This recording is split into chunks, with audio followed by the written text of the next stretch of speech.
परमात्मा से दूर होने का कारण ही हमारी कहीं ना कहीं मन को भटकाने का क्रम ये कान कर जाते हैं। जैसे कई माताएं नियम बना लेती हैं, कई भाई नियम बना लेते हैं कि मैं शंकर भगवान को भजूंगा, मैं शिव जी को एक लोटा जल चढ़ाऊंगा, मैं शंकर भगवान का स्मरण करूंगा, मैं शिव के मंदिर जाऊंगा, शिव को भजूंगा, बेलपत्र का श्रृंगार करूंगा, शिव जी को चंदन अगर तगर से श्रृंगारित करूंगा। ये मन में उसने एक भाव बना, मन से वो दड़ी बन गया। पर मालूम पड़ा फिर किसी ने पूजन करते करते, भजन करते करते 1.5 महीना, 2 महीना, 3 महीना निकला और किसी ने तुम्हारे कानों में आकर कह दिया शिव जी को जल चढ़ाने से क्या होता है।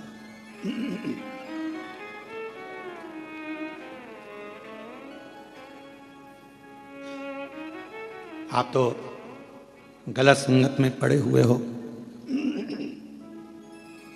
गलत विचारों में पड़े हुए हो, गलत संगत में पड़े हुए हो, गलत भाव में पड़े हुए हो, तो शिव कैसे रीझेंगे। फिर कोई आया, किसी ने आके फिर कह दिया, फिर आके किसी ने आकर कह दिया कि ये तुम गलत करे इसलिए परमात्मा का भजन ना करो। कानों में शब्द पढ़ते जाते हैं और मन भटकता जाता है।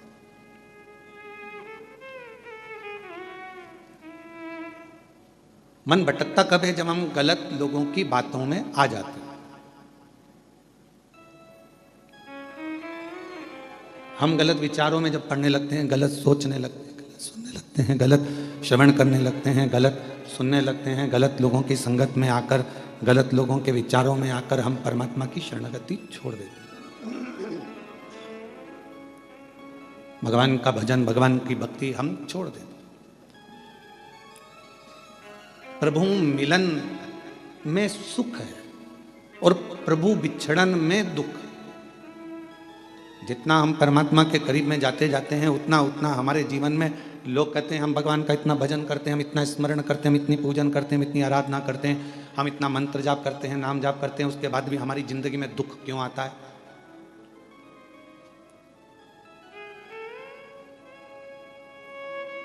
आप सब समझदार हैं, जितने आस्था चैनल पर कथा सुन रहे हो, जितने फेसबुक यूट्यूब पर पितृपक्ष में ये श्रवण कर रहे हैं कथा को, सब समझदार। कपड़े को यदि साफ करना है तो उसमें सोडा डालना पड़ेगा, सर्फ डालना पड़ेगा, साबुन लगाना पड़ेगा और कपड़े को अच्छा जम जम के खंगालना पड़ेगा, निचोड़ना पड़ेगा। खंगालोगे, धोगे, पटकोगे, आड़ा टेढ़ा, साबुन, फिर गर्म पानी, फिर सोडा, फिर वापस सरफ और साबुन बार बार लगाओगे, पटकोगे, पछाड़ोगे, तब जाकर वो कपड़ा थोड़ा उज्जवल हो पाएगा। तो आप ये ना सोचें कि भगवान, हम भजन करते हैं, हम कीर्तन करते हैं, मंत्र जाप करते हैं, माला जाप करते हैं, हम पूजन करते हैं और भगवान हमको ही दुख क्यों दे रहा है। भगवान चाहता है कि तुझे इतना पवित्र कर दूंगा धो धोकर कि फिर संसार सागर में तेरा जन्म नहीं होगा, तू मेरा हो जाएगा और मैं तेरा हो जाऊंगा, तू मेरा हो जाएगा और मैं तेरा हो जाऊंगा, तू भटकेगा नहीं फिर। और मैंने तेरे ही भरोसे बाबा, तेरे ही भरोसे हवा भी उड़ती जावागी, बाबा डोर हत्तो कटी जावागी, भोले मैं तेरी पतंग, शंभू मैं तेरी। इन दोनों की आवाज एक लेवल पे रखिए गाने वालों की। भोले मैं तेरी पतंग, शंभू मैं तेरी पतंग, हवा भी उड़ती जावागी, बाबा डोर हत्तो छठी घटी जावागी, भोले मैं तेरी पतंग। अर्थात परमात्मा यदि थोड़ा दुख दे, परमात्मा थोड़ी तकलीफ दे, परमात्मा थोड़ा कष्ट दे, परमात्मा अगर थोड़ी सी दुख दे रहा है, तकलीफ दे रहा है, कष्ट दे रहा है, तो आप भटको मत। आपको भटकने की जरूरत नहीं है, आपको कहीं इधर उधर भटकने की जरूरत नहीं है। परमात्मा ने अगर दुख दिया है तो वो आपको कहीं ना कहीं अपने करीब में लाना चाहता, अपने पास लेना चाहता। हम क्यों भटके? महाराज कश्यप ऋषि की एक कथा आती है। कि कश्यप बाबा, कश्यप ऋषि 12 ज्योतिर्लिंग का नित्य प्रति स्मरण करते थे।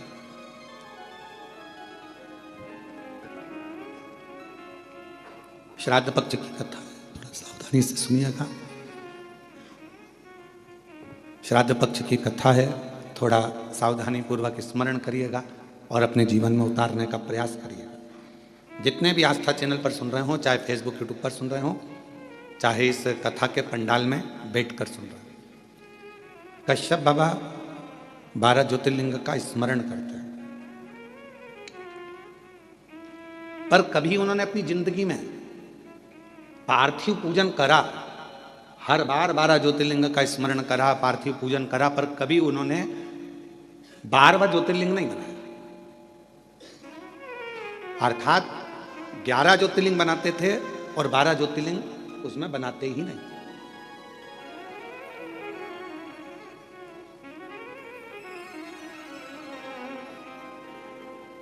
एक दिन देवऋषि नारद निकलकर जा रहे थे। अब आप लोग अगर 12 ज्योतिर्लिंग का पूजन कर रहे हो तो आप लोग कितने ज्योतिर्लिंग बनाओगे? जम के बोलो जरा। 12 बनाओगे ना। पार्थिव पूजन कर रहे हो तो 12 ज्योतिर्लिंग का निर्माण करोगे। पर कश्यप ऋषि 11 ज्योतिर्लिंग का निर्माण करते थे और 12वां ज्योतिर्लिंग नहीं बनाते थे।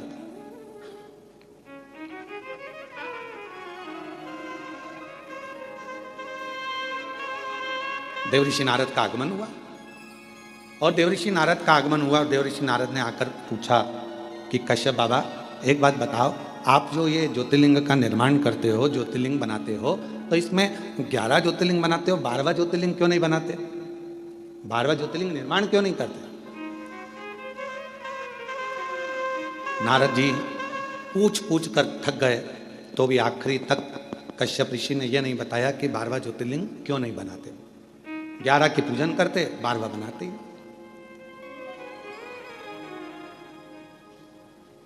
अब समय बीता, भगवान शंकर के पास में ऐसी सूचना मिल गई कि कश्यप ऋषि 12 ज्योतिर्लिंग का पूजन करते, पर ज्योतिर्लिंग बनाते कितना है?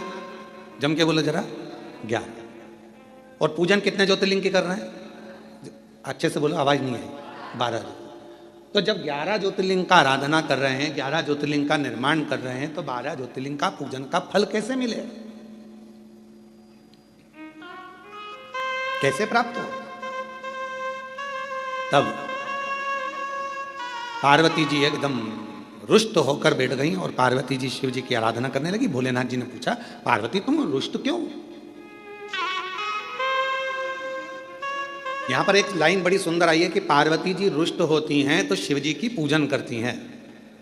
हमारा आप सबसे भी यही निवेदन है, अगर मान लो जिस दिन तुमको गुस्सा आए उस दिन तुम महादेव की पूजन करो, उस दिन आप भगवान का। और उल्टा होता है, जिस दिन रुष्ट होते हो ना, उस दिन तो तुम इतना बोलते हो, इतना बोलते हो, इतना बोलते हो कि जो पहले का करा धरा है ना, उस पर भी तुम लोग पानी फेर लेते हो, वो भी पूरा सत्यानाश मिला लेते हो, उसको भी नाश कर देते हो।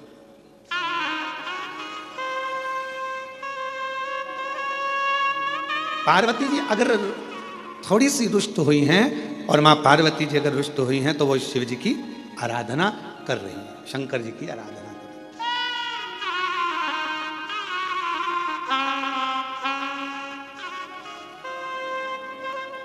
और मैंने तेरे ही भरोसे बाबा, तेरे ही भरोसे। मेरा सासुओं से भी निवेदन है, बहुओं से भी निवेदन है, बेटाओं से भी निवेदन है, बाप से भी निवेदन है, भाऊ से भी निवेदन है, और घर में रहने वाले हर व्यक्ति से निवेदन है कि पार्वती के संवाद का स्मरण करना।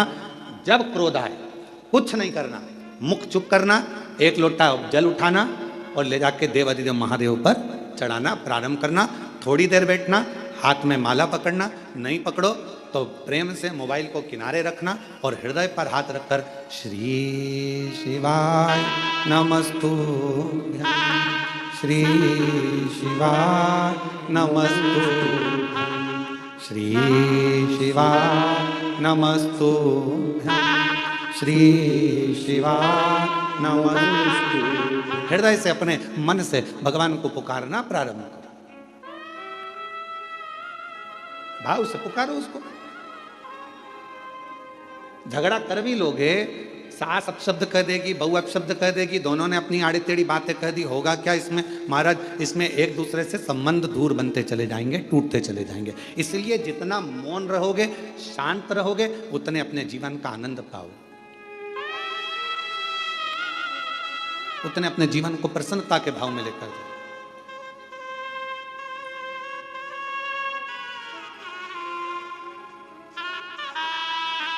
रहीमन धागा प्रेम का टूटे गांठ पड़ जाए। प्रेम का धागा जब टूटता है तो उसमें गांठ लग जाती है, और गांठ लग जाती है तो फिर वो गांठ जब भी खुलेगी अर्थात दो हिस्से में ही रहेगी।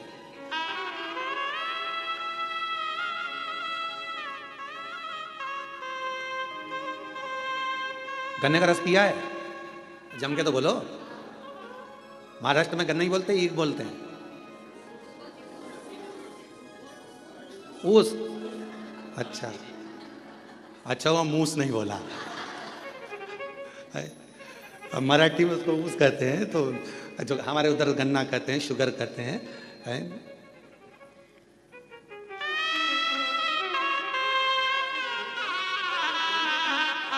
जो गन्ना होता है, उस गन्ने में थोड़ा थोड़ा दूर पे एक एक गांठ रहती है। गन्ने के पूरे भाग में मिठास होता है, पर जहां गांठ होती है ना उसकी, उसमें मिठास नहीं होता, उसमें रस नहीं होता।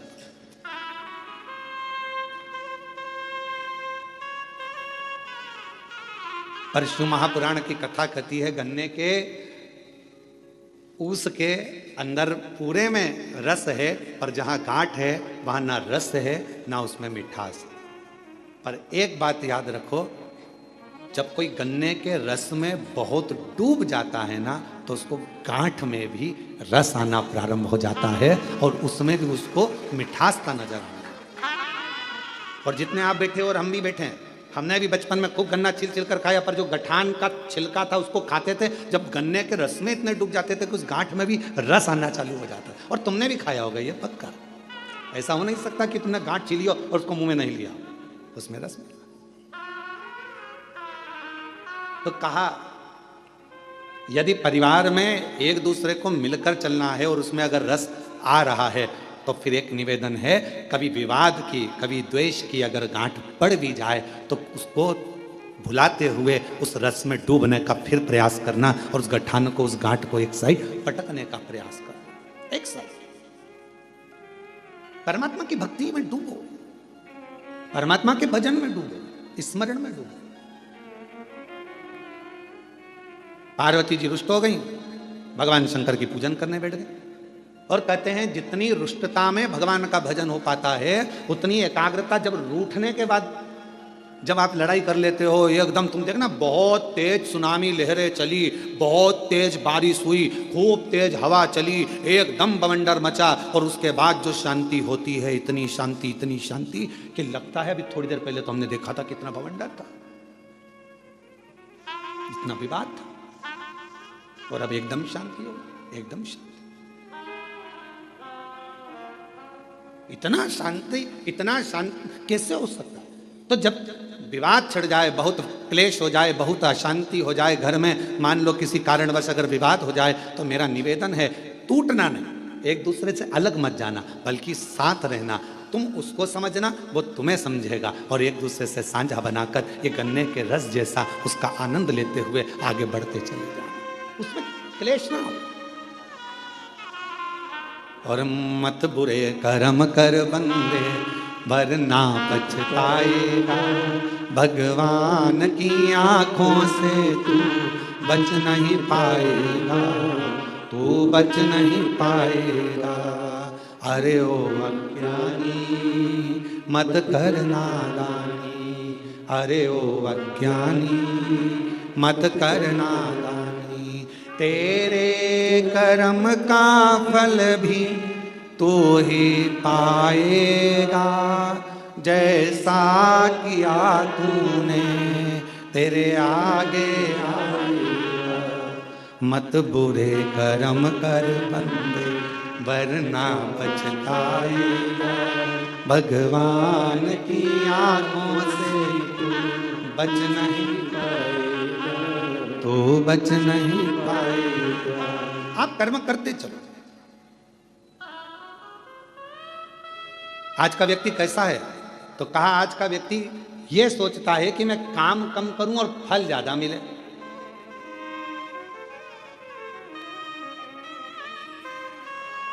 नारखेड़े जी, आपने भी बड़ी मेहनत करी होगी, पाटिल जी आपने भी बड़ी मेहनत करी होगी, और जितने यहाँ पर मेरे भाई बैठे हैं, जितने भी भाऊ बैठे हुए हैं, मैं आपसे निवेदन करूं, आपने भी अपनी जिंदगी में बहुत मेहनत करी होगी।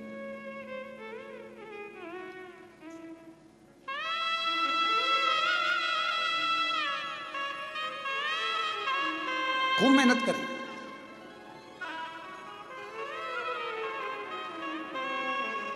पर जो मेहनत से मिला वो टिकता है, जो तुरंत आया वो तुरंत चले जाता है। पर हमारी सफलता हमारी मेहनत पर निर्भर करती है।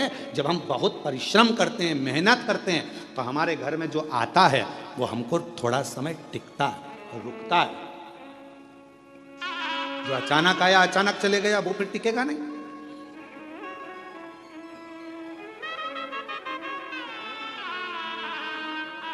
और मेहनत कर कर जो सुख मिलता है ना, वो सुख दूसरा ही है।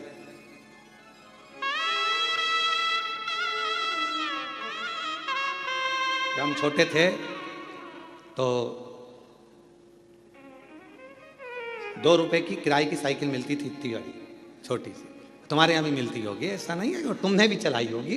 कई तो होंगे हमारी साथ वाले जिन्होंने चलाई होगी। है, किराए की साइकिल मिलती थी, 2 रुपए की मिलती थी, पर वो 2 रुपए इकट्ठा करने में कम से कम 1 महीना लग जाता था।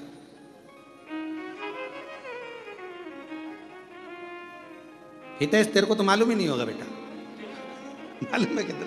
अच्छा, ठीक है।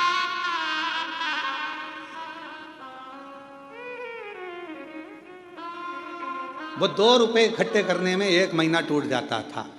भगवान हमारी मौसी को भेज दो,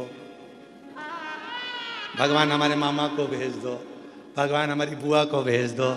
जब ये सब आती थी, 5 पैसे, 10 पैसे, 15 पैसे, 25 पैसे जब देकर जाती थी, और वो 2 रुपया जिस दिन इकट्ठा होता था, उस दिन सुबह से गायब होते थे। साइकिल लेते थे छोटी वाली, और कभी कभी किस्मत ऐसी होती थी कि वो साइकिल ऐसी मिलती थी जिसकी चेन बार बार उतर जाती थी।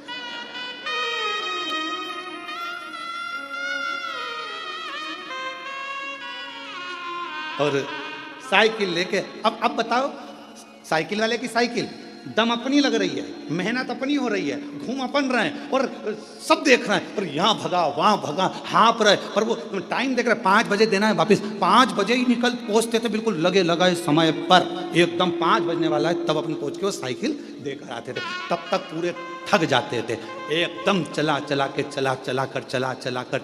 कर वो 2 रुपए पूरे वसूल कर लेते थे। और फिर मम्मी पूछती थी, बेटा वो देकर गई थी 15 पैसे, 10 पैसे, 20 पैसे, 25 पैसे, तो उसकी तो मैं साइकिल चलाया आया, क्या मिला तुझे? तो मम्मी बहुत मजा आया, आनंद आया, खुशी मिली, आनंद मिला। इतनी मेहनत जो करी है ना, तो ये मेहनत कर कर जो सुख मिला है, उसके आगे सब शून्य है, सब शून्य।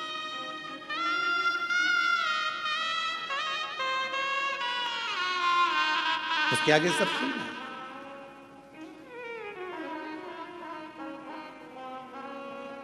और कभी कभी जो मेहनत के बिना मेहनत के मिल जाता था, वो कहीं ना कहीं गिर जाता था। एक बार हुआ ऐसा हमारे साथ भी, तुम्हारे साथ भी हुआ होगा। नवरात्रे का समय था, नमक चौराहे पर बैठी माता जी हमारे सीहोर में, और नमक चौराहे पर माता जी बैठी, और माता जी बैठी तो वहाँ पर एक स्टेज बना, स्टेज पे साबुन रखा, पाउडर का डब्बा रखा, और नहाने का साबुन, कपड़े धोने का साबुन, सरफ की थैली, और वहाँ ले जाके खड़ा कर दिया। 10 पैसे दो और 10 रिंग फेंको। तुमने भी फेंके होंगे ऐसे गोले गोले रिंग। अब परंतु वह इतने साल हो गए, उसमें एक साबुन नहीं आया, और एक दिन साबुन अगर आ गया तो साबुन को खुशी खुशी लेकर जा रहे थे, और मालूम पड़ा कि वो साबुन रखा था जेब में, जेब थी फटी, और साबुन पूरा गया। तो जो मेहनत से मिला वो टिका, और जो मेहनत से नहीं मिला वह हाथ से खिसक गया। शिव महापुराण की कथा कहती है, कोई तुमसे आकर कह दे कि तुम मेरे पास आकर बैठ जाओ, तुम्हें मेहनत नहीं करना पड़ेगी, दुनिया का सारा धन अपने आप मिल जाएगा, समझ लेना कि बेवकूफ़ बना रहा है और तेरा लेकर चले जाएगा और तुझे चूना लगा देगा। इसलिए निवेदन है, अपना व्यापार, अपनी नौकरी, अपनी सर्विस, अपनी मेहनत पूरी बरकरार रखो और पूरी मेहनत करो। जिस समय आपकी मेहनत प्रबल होगी उस दिन भगवान तुम्हें छप्पर फाड़ कर देना प्रारंभ कर देगा, तुम्हें वैभव देगा, धन देगा, संपदा देगा, सब देगा, सब देगा। आप अपनी मेहनत से पीछे मत। शिव कथा कर रही है, भगवान शंकर का चरित्र कर रहा है, शिव महापुराण का चरित्र कर रहा है, भगवान शंकर की पवित्र कथा कर रही है, शिव तत्व कर रहा है। पार्वती जी बैठ गई तब साधना करने के लिए, शंकर भगवान ने नेत्र खोले और पार्वती से पूछा कि आज तू रुष्ट होकर मेरी पूजन कर रही? हाँ। क्यों? वो कश्यप ऋषि है ना, 12 ज्योतिर्लिंग का पूजन करना चाहिए, तो वो 11 ज्योतिर्लिंग बनाते हैं और पूजन करते हैं और एक ज्योतिर्लिंग छोड़ देते हैं। शंकर भगवान ने कहा, पार्वती नहीं, कश्यप ऋषि कभी ऐसा नहीं करते, वो पूरे 12 ज्योतिर्लिंग का पूजन करते हैं, पूरे 12 ज्योतिर्लिंग।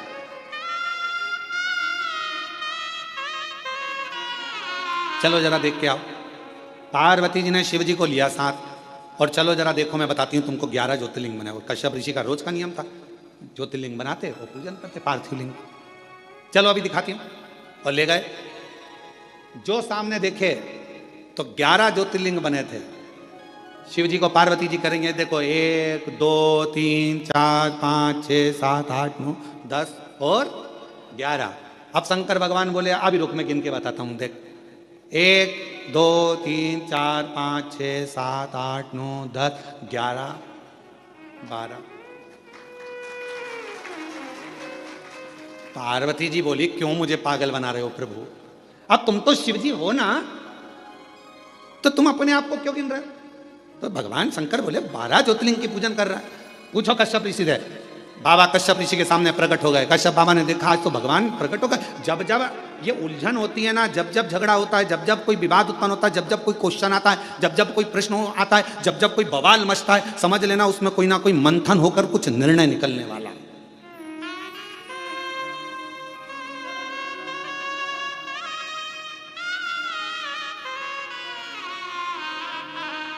जब जब कोई बवाल मचता है, जब जब कोई मंथन होता है तो कुछ ना कुछ निकलता है। समुद्र का मंथन हुआ, अमृत निकला। कुछ ना कुछ मंथन हुआ है तो कुछ ना कुछ निकला है। और पार्वती जी और शिव जी के संवाद में कुछ ना कुछ निकला है। भगवान कश्यप ऋषि प्रसन्न हो गए।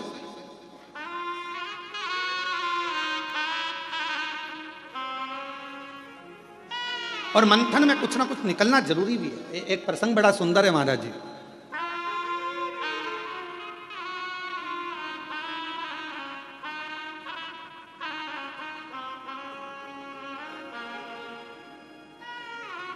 दो संतों का झगड़ा हो गया।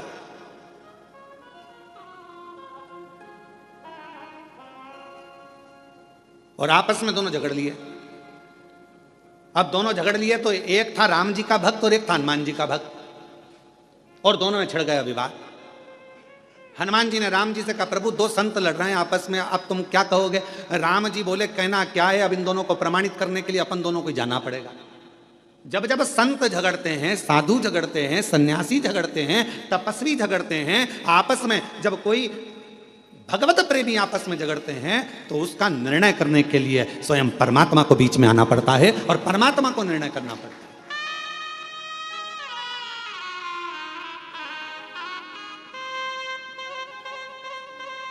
महाराज जी, कई लोग कहते हैं कि ये महाराज जी ने ऐसा कर दिया, वो महाराज जी ने ऐसा कर दिया, आपस में झगड़ा हो रहा है।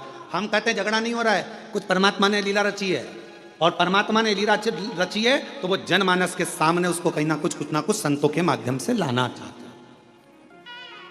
संत कभी झगड़ा नहीं करते, संत कभी एक दूसरे के ऊपर आक्षेप भी नहीं करते। लोग कहते हैं उन्होंने ऐसा बोल दिया, उन्होंने वैसा बोल दिया, उन्होंने ये भाषा का प्रयोग करा, उन्होंने वो भाषा, ना ना ना, उनके बीच में कोई एक परमात्मा की एक शक्ति, मेरे शिव का एक स्वरूप, मेरे राम, मेरे कृष्ण, मेरे शंकर, मेरे भगवान विराजमान है, जो ये निर्णय करना चाहते हैं कि इनके बीच का साझा कैसे। पार्वती जी बोली, तुम गलत गिन रहे हो। शिव जी बोले, तू गिन ले। फिर पार्वती जी ने गिनती लगाई, 1 2 3 4 5 6 7 8 9 10 11। शंकर भगवान से पार्वती जी बोली, ये तो 11 है। शिव जी बोले, देख मैं वापस गिनता हूँ, 1 2 3 4 5 6 7 8 9 10 11 12। फिर पार्वती जी बोली, तुमने फिर अपने आप को गिन लिया। शंकर भगवान बोले कश्यप ऋषि से पूछ ले कि कश्यप बाबा तुम ये 11 शिवलिंग बनाते हो कि 12 शिवलिंग बनाते हो। कश्यप बाबा से पूछा पार्वती जी ने कि कश्यप ऋषि तुम इतने बड़े ऋषि होकर तुम्हें 12 ज्योतिर्लिंग का निर्माण करना चाहिए, 12 पार्थिव लिंग बनाना चाहिए, उनकी आराधना करना चाहिए, और तुम 11 पार्थिव की पूजन कर रहे हो, 11 लिंग की पूजन कर रहे हो और 11 लिंग की पूजन करते हो, ये कोई अच्छी बात है? करना है तो 12 की करो। इतने में कश्यप ऋषि ने कहा माँ मैं 12 ज्योतिर्लिंग की पूजन करता हूँ, आप ना मानो तो देख लो कहाँ है 12 ज्योतिर्लिंग। कश्यप जी ने कहा 1 2 3 4 5 6 7 8 9 10 11 और कश्यप जी बोले 12। कश्यप जी ने खुद अपने हृदय पर हाथ रख लिया और कहा 12। कश्यप जी कहते हैं माँ ये 11 ज्योतिर्लिंग तो नजर आते हैं, पर 12वां जो ज्योतिर्लिंग है कृष्णेश्वर महादेव वो हर व्यक्ति के दिल में नजर आता है।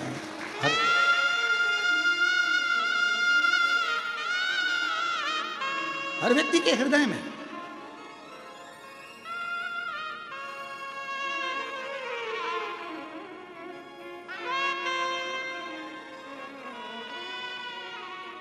बारहवां ज्योतिर्लिंग है कैसा ज्योतिर्लिंग है कृष्णेश्वर महादेव। 12वां ज्योतिर्लिंग है कैसा ज्योतिर्लिंग है कृष्णेश्वर महादेव जो हमारे हृदय में निवास करता है। कितना सुंदर कहा है स्कंद पुराण में कृष्णेश्वर बाबा के लिए, विरुल के लिए वर्णन किया गया। जिस परिवार के अंतर्गत मान लो कोई ना कोई एक बहुत बड़ा दुख आकर टिक गया हो और वो दुख हट ना रहा हो, तो कृष्णेश्वर महादेव का स्मरण कर कर यदि पीपल के वृक्ष के नीचे बस केवल हृदय से कृष्णेश्वर का जप कर कर, कृष्णेश्वर नाम का उच्चारण कर कर एक 4 बत्ती का दीपक यदि पीपल के वृक्ष के नीचे प्रज्वलित कर दिया जाए प्रदोष के दिन, तो वो भारी से भारी दुख भी केवल 7 दिन के अंदर कट जाता है। 12 ज्योतिर्लिंग में से एक ज्योतिर्लिंग है कृष्णेश्वर महादेव जो हमारे हृदय में निवास करता है। मन की ज्योति है, हृदय की ज्योति है। और हम आप सबके पावन चरणों को नमन करते हैं। बेरुल वालों, आप कृष्णेश्वर बाबा के नजदीक में रहते हो, आप जैसा किस्मत वाला दुनिया में कोई नहीं होगा जिनके पड़ोसी कृष्णेश्वर महादेव। हम आपको नमन करते हैं, आपको प्रणाम करते हैं। और जितने आस्था चैनल पर कथा श्रवण कर रहे हैं, जितने आस्था चैनल पर कथा सुन रहे हैं, जितने बहन भाई, जितनी माताएं, जितनी मेरी जीजियां, जितने मेरे जीजाएं, जितनी मेरी बेटियां बेटा इस कृष्णेश्वर महादेव की पवित्र भूमि से पितृपक्ष में ये शिव महापुराण की कथा को ऑनलाइन श्रवण कर रहे हैं, हम आप सबके चरणों को नमन करते हैं। आप जैसा किस्मत वाला कोई नहीं होगा, क्योंकि यहाँ शास्त्र वर्णन करता है कि 12वां ज्योतिर्लिंग कृष्णेश्वर एक ऐसा ज्योतिर्लिंग है जो जहां जिस जगह पर बैठकर उसको याद करता है, वो 12वां ज्योतिर्लिंग उसको वहीं पर करुणा करना प्रारंभ कर देता है। वो 12वां ज्योतिर्लिंग,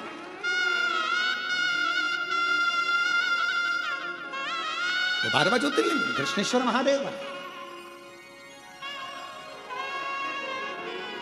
और तेरी कृपा बिना ना हिले एक भी अणु, लेते हैं श्वास तेरी कृपा से। बखान क्या करूं मैं राखों के ढेर का, चपटी भभूत में खजाना कुबेर का। हे गंगाधार मुक्ति द्वार ओंकार तू, भोले ओंकार तू, आयो शरण तिहारी शंभु तार। कृष्णेश्वर महादेव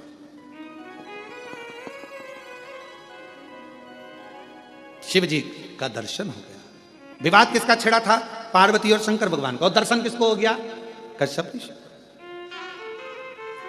आपको पहले कथा में कहा है, जब कथा हैदराबाद में चल रही थी तो उसमें कहा था कि थोड़ी बहुत पूजन की थाली में कमी रह जाए ना तो प्रसन्न होना। तुम यहां पूजन कर रहे हो और तुम माचिस ढूंढ रहे हो, तुम कपूर ढूंढ रहे हो, तुम कुंकू रोली ढूंढ रहे हो, तुम चंदन ढूंढ रहे हो, तुम्हें लग रहा है कि तुम ढूंढ रहे हो, पर तुमने याद करा अरे राम मेरी पूजा की थाली में कपूर तो घर पे रह गया। अब तुमने कह दिया कपूर घर पे रह गया और तुम यहां ढूंढ रहे हो, तो तुम नहीं ढूंढ रहे हो, अब तुमने मन से वो कपूर को प्रकट कर दिया। शिवजी तुम्हारे घर जाकर वो कपूर वहां से ले लेंगे। तुमने स्थान बता दिया कि वहां रखा है। झगड़ा यहां हुआ है शिव और पार्वती का। और दर्शन किसको हो गया? जम के बोलो जरा। कश्यप ऋषि। झगड़ा इन दोनों का हो रहा है, दर्शन कश्यप ऋषि कर रहा है, दर्शन कश्यप बाबा को हो रहा है। ये इनकी आनंदता, ये इनका प्रेम है, ये इनकी वात्सल्यता।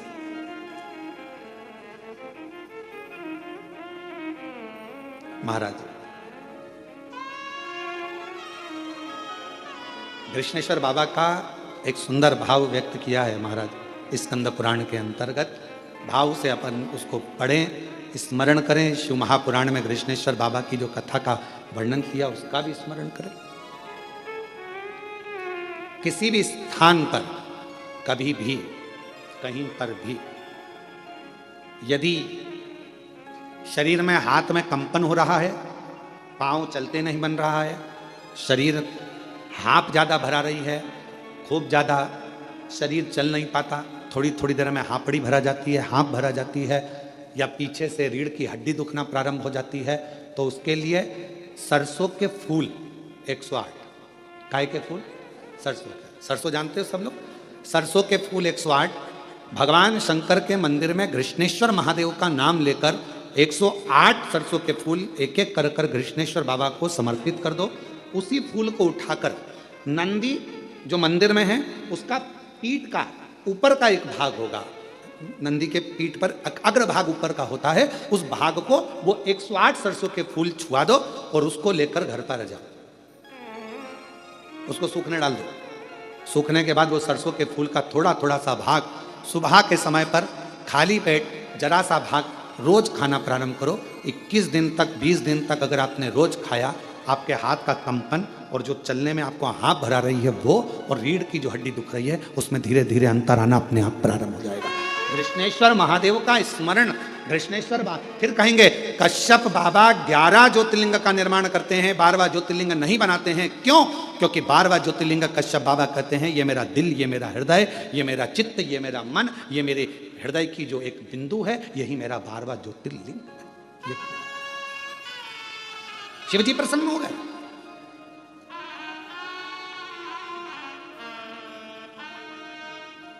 मांगो तुमको क्या चाहिए?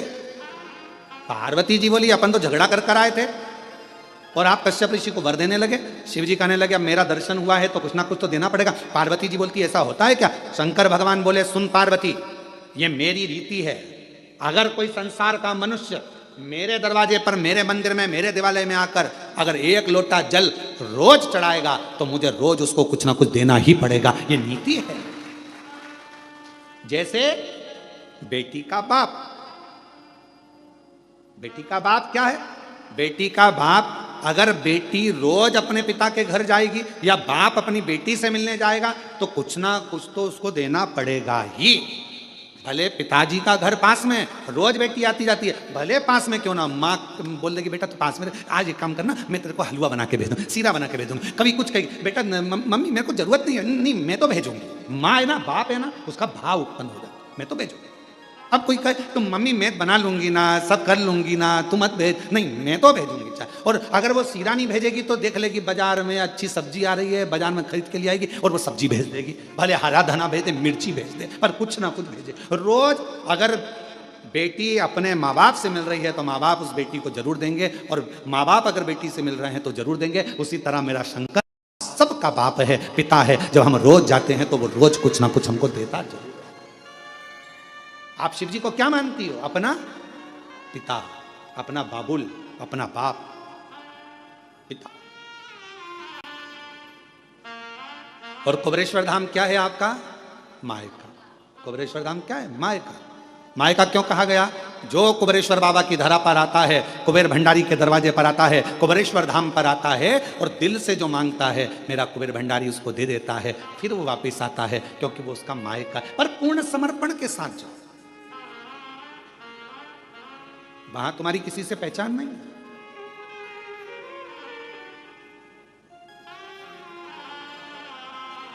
हम तो बाबा के भरोसे चलते, हम तो बाबा के भरोसे चलते, ये दुनिया वाले जलते हैं, ये दुनिया वाले जलते,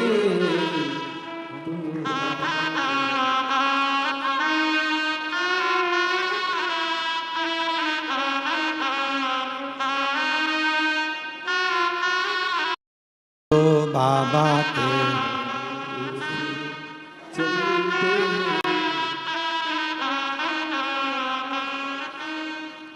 खटका बंद है सर। ये दुनिया वाले जलते, ये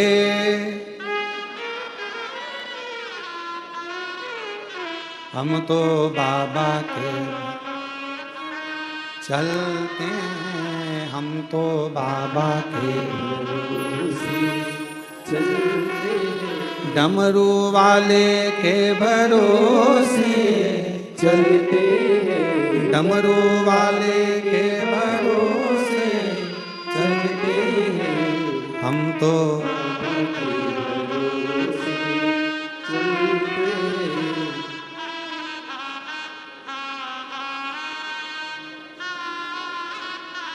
काशी वाले के भरोसे। हम उस पर आशिक, कोई रोज मिल रहा है शिव जी से, शिव उसको रोज दे रहा है। कोई बाबा से रोज मिल रहा है, बाबा उसको रोज दे रहा है। पिता है वो हमारा, बाबुल है वो हमारा।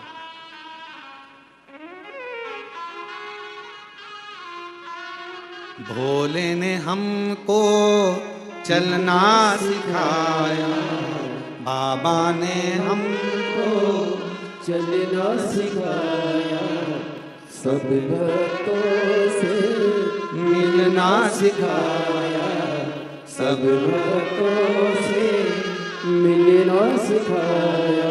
और जब ये सब कुछ हो जाता है तो हम सीना तान के चलते हैं, हम तो सीना चलते हैं डमरू वाले के भरोसे चलते हैं। और ये सब कुछ जब भगवान शिव ओगड़दानी त्रिकालदर्शी कैलाशी अविनाशी शंकर जब करुणा कर देते हैं तो हम स्वयं सीना तान कर। कश्यप ऋषि मांगो तुम्हें क्या चाहिए। अब कश्यप बाबा ने जैसे, पार्वती जी बोली क्यों दे रहे हो, शिव जी बोले तूने झगड़ा करा फल दूसरे को मिला। यही होता है, झगड़ा अपने घर में होता और मजे पड़ोसी लेते। बोलो सही है कि गलत है। झगड़ा तुम्हारा, लड़ कौन रहा है, पति पत्नी, मजा कौन ले रहे हैं, परिवार के लोग, पड़ोस के लोग, रिश्तेदार। अरे वो उनकी बहू और उनकी सास की खूब लड़ाई चल रही है, अच्छा है, अच्छा है, लड़ने लगा, अच्छा लड़। अरे वो बाप बेटा लड़ रहे हैं, अच्छा है लड़ने तो, अच्छा है लड़ने, दूसरे मजे दे रहे। अब लड़ाई किसकी हुई, शंकर पार्वती जी का विवाद चला और मजे किसके हो गए, कश्यप ऋषि जी के। और कश्यप ऋषि के मजे क्या हुआ, कश्यप बाबा से भगवान शिव कहना मांग ले। अब कश्यप ऋषि ने मन में सोचा कभी दर्शन नहीं होते, आज हो ही गए तो डट के मांग ही लो। हे प्रभु कृपा करिए, मेरे घर में आप पुत्र बनकर जन्म ले लो। पार्वती जी बोली बताओ, इससे तो अपनी कोई रिश्तेदारी भी नहीं थी, अब तुम इनके घर में जन्म ले लोगे तो मेरा ससुरा हो जाएगा। शिव जी बोले मैंने पहले कहा था झगड़ा मत कर, करेगी तो फायदा दूसरे को हो, लाभ दूसरे को।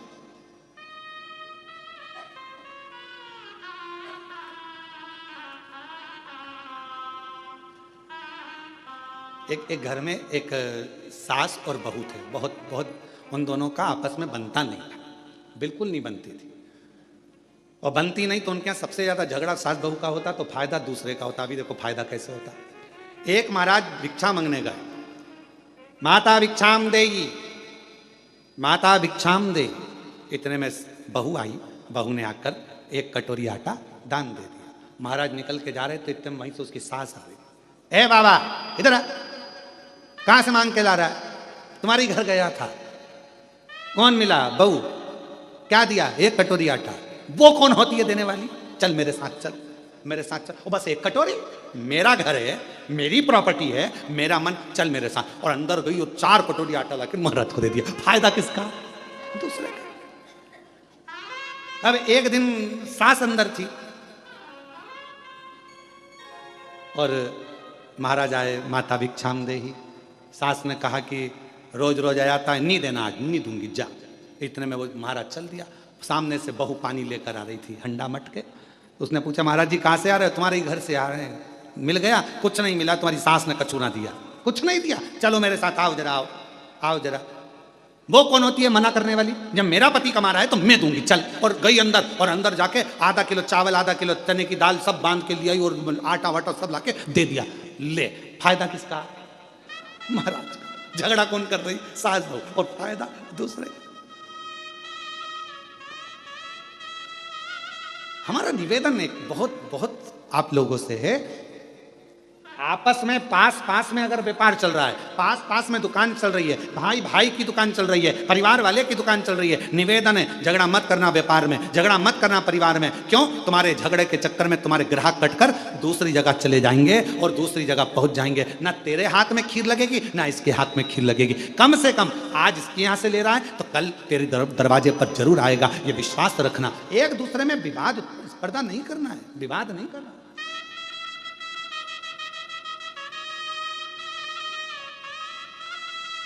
और हम विवाद में पड़े। कश्यप ऋषि ने कहा, वर दीजिए मेरे घर में आप पुत्र बनकर आए। शंकर भगवान बोले, कश्यप बाबा तुमने रोज 11 शिवलिंग का निर्माण करा है और मन को 12वां शिवलिंग माना है, इसलिए मैं तुम्हारे घर में 11 रुद्र के रूप में प्रकट होऊंगा। तुम्हारे यहाँ 11 रुद्र के रूप में मैं आऊंगा। 11 रुद्र अवतार शंकर भगवान के, जो 11 रुद्र अवतार हुए वो कश्यप बाबा के यहाँ सुरभि के।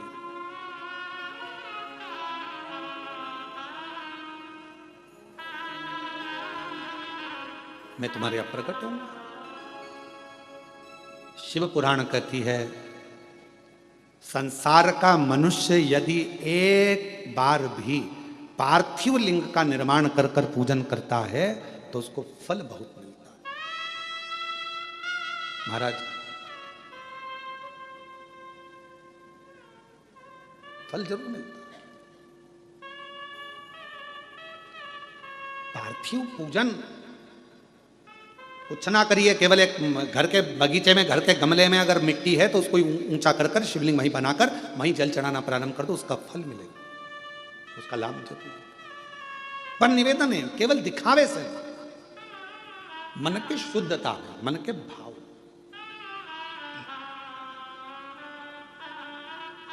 आज का जो मनुष्य है, आज का जो मानव है, भगवान को भाव से रिझा नहीं पाता, हृदय से रिझा नहीं पाता।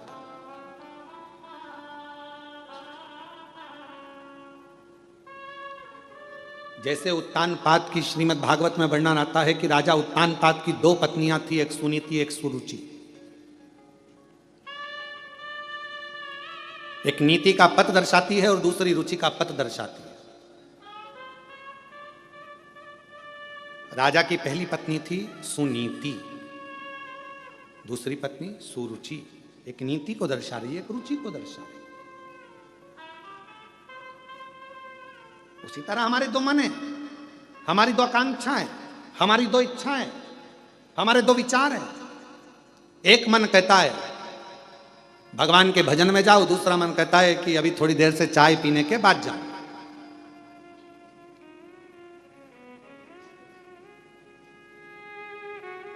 और आप में से कई लोग होंगे ऐसा, जैसे इस होटल में कथा चल रही है, तो इस होटल में कथा चल रही है तो कई लोग पहले से आ गए होंगे, तो उन्होंने विचार करा होगा आप होटल में अपन चाय पी लो, फिर कथा में बैठेंगे अंदर ला। पहले एक बार की चाय पी हुआ के फिर अपन कथा में चले। और यहाँ पर भी हमारे जजमान परिवार, नारखेड़े परिवार, पाटिल परिवार, ये लोग जो कथा में बैठे हुए हैं, हम इनसे भी कहेंगे तुम भी अगर ऊपर से कथा में नीचे आए होगे, अपने अपने कमरे से निकल कर आए होगे, तो पहले पूरी तैयारी कर लिए होगे, पेंट पुना के बढ़िया सज धज के, और फिर बढ़िया रुमाल ले लो, सामान ले लो, ये ले लो, बैग ले लो, इसमें सामान रख लो। और वो छोटी सी वो बच्ची, वो हितेश की, पल्लवी की, वो नाटक करेगी तो उसका भी खाने पीने का सामान झोले में डाल सब ले लुआ के और अपना सामान लेकर तुम यहाँ चले और बैठ गए कथा में। अब क्यों? क्योंकि तुम्हें मालूम है ये कुछ मांगेगी तो मैं निकाल के देती जाऊंगी, फिर कुछ मांगेगी तो फिर निकाल के देती जाऊंगी, फिर कुछ मांगेगी तो निकाल के देती, और ज्यादा ही कुछ मांगेगी तो दब दपड़ी दो।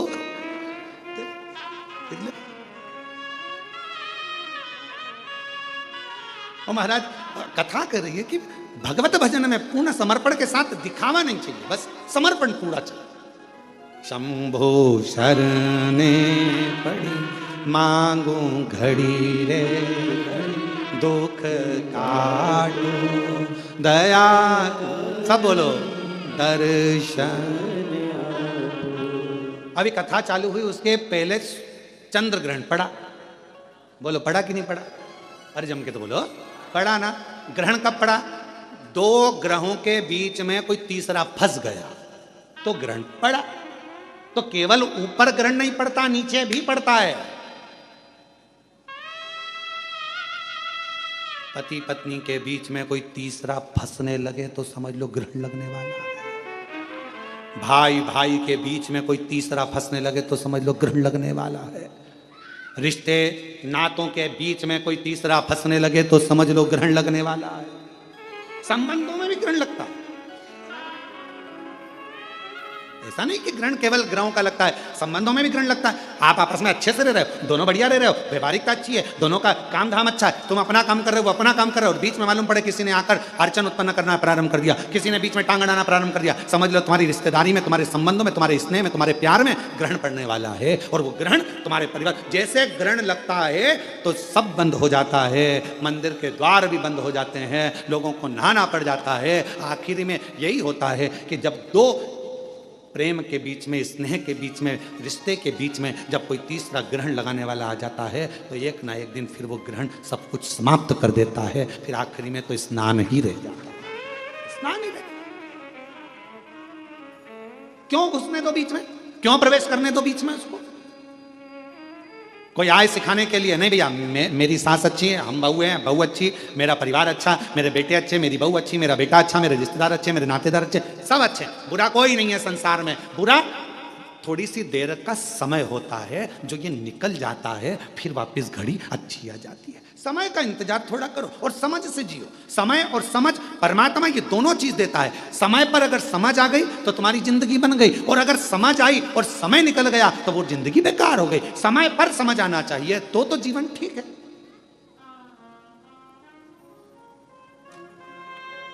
अब व्यक्ति के जीवन में समझ ही समझ और समय नहीं आया अच्छा तो क्या मतलब का? तो भगवान दोनों चीज साथ में देता है, समय और समझ, परमात्मा दोनों साथ में देता है। बस इतना अपने ऊपर निर्भर करता है कि समय पर समझ रहना चाहिए। अगर समझ पर समय नहीं रहेगा तो फिर वो समझ किसी काम की नहीं है। भगवान ने अगर मौका दिया, जैसे ये हितेश नारखेड़े ने मौका का चौका लगाया, इन्होंने कहा गुरुजी सीहोर में कथा हो रही है ऑनलाइन, तो हमेशा सीहोर से होती रहती है, अब की बार कथा कृष्णेश्वर बाबा को सुनाने के लिए आओ और कथा ऑनलाइन कृष्णेश्वर बाबा के धाम से हो। तो मन भी करा कि हाँ अच्छा योग लगा है ऐसा कि बाबा, और हम प्रयास करेंगे।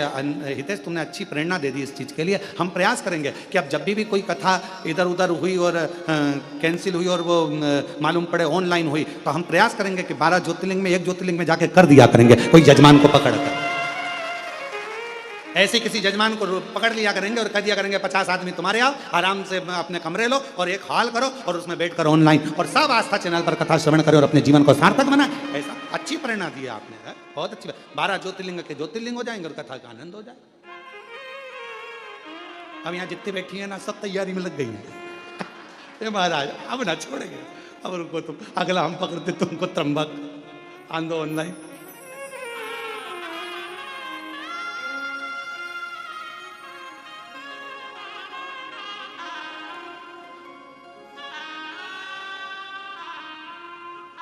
महाराज तेरा रूप है अजब निराला, तेरा रूप है अजब निराला, कहलाते डमरू वाला। तेरा रूप है अजब निराला, कहलाते डमरू वाला। तेरा रूप है अजब निराला, कहलाते डमरू वाला। कानों में बिछुअन माला, तेरा रूप है अजब निराला। कानों में बिछुअन माला, कानों में बिछुअन माला, आँखों में तेज निराला। कानों में बिछुअन माला, आँखों में तेज निराला। माथे पे हे चंदा तुमसे ही पावन गंगा, तन पर है भस्म रमाए। ओ नंदी के असवार, काशी के तुम अवतार, तुम कितने सुंदर हो ओ भोले, कितने सुंदर हो। तुम तुम कितने सुंदर हो भोले, कितने सुंदर हो। तेरा रूप है अजब निराला, कहलाए डमरू वाला। तेरा रूप है अजब निराला, कहलाए डमरू वाला। मेरा शंभू, मेरा शंकर, मेरा त्रिकालदर्शी, मेरा कैलाशी अविनाशी, जो दिन रात कृपा करने वाला है, करुणा करने वाला है। इसलिए कभी भोलेनाथ बन के, विश्वनाथ बन के चले आना, भोले जी चले आना। विश्वनाथ बन के, भोलेनाथ बन के चले आना, भोले जी चले आना। सब गाइए, विश्वनाथ बन के, भोलेनाथ बन के चले आना, भोले जी चले आना। विश्वनाथ बन के, भोलेनाथ बन के चले आना, भोले जी चले आना। तुम महाकाल बन के आना, तुम महाकाल बन के आना। ओ महाकाली को संग में लाना, महाकाली को संग में लाना। महाकाली को संग में लाना, महाकाली को संग में लाना। त्रिशूल हाथ लेके, डमरू साथ लेके चले आना, भोले जी चले आना। त्रिशूल हाथ लेके, डमरू साथ लेके चले आना, भोले जी चले आना। शंभो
चले आना, हाथ बन के महाकाल बन के चले आना, भोले जी चले आना।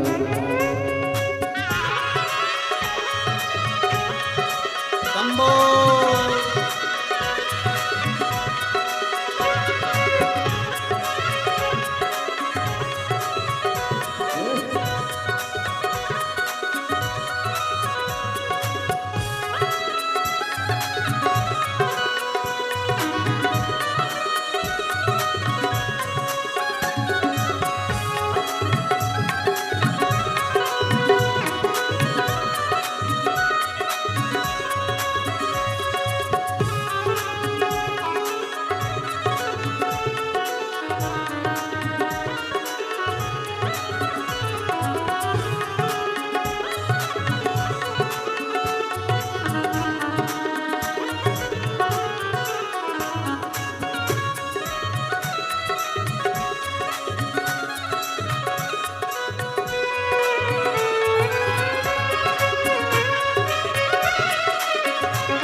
कमल रूप में आना,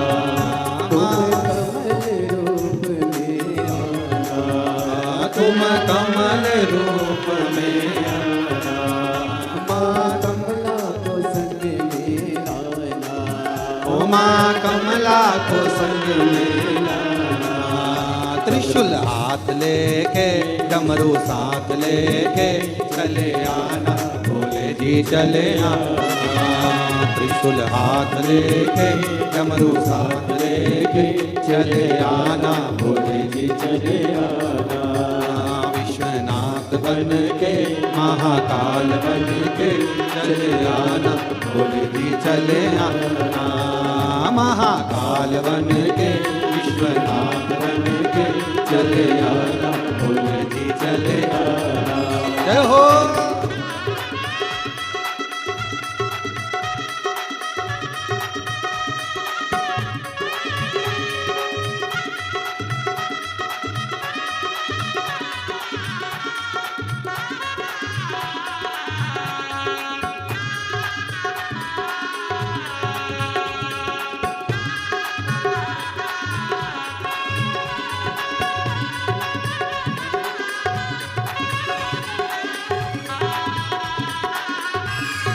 Come on.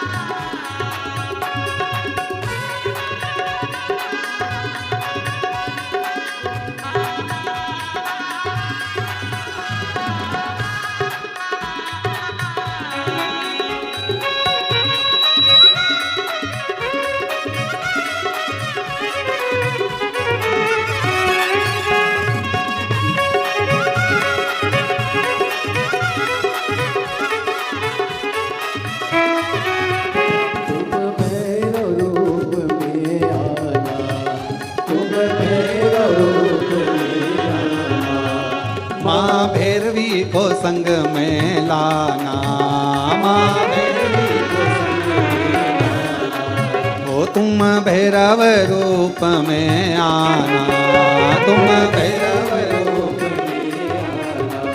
ओ माँ भैरवी को संग में लाना, माँ भैरवी को संग में लाना। त्रिशूल हाथ लेके डमरू साथ लेके चले आना, भोले जी चले। त्रिशूल हाथ लेके डमरू साथ लेके चले आना, भोले जी चले। हाथ बन के महाकाल बन के चले आना, भोले जी चले आना। विश्वनाथ बन के महाकाल बन के चले आना, भोले जी चले आना। विश्वनाथ बन के महाकाल बन के चले आना, भोले जी चले आना। अपने स्थान पर बैठकर भगवान शिव जी से अपने मन का भाव कहिए, हृदय से प्रार्थना करिए, विनय करिए, निवेदन करिए और बाबा को अपने मन का भाव बोलिए, हृदय से प्रार्थना करिए।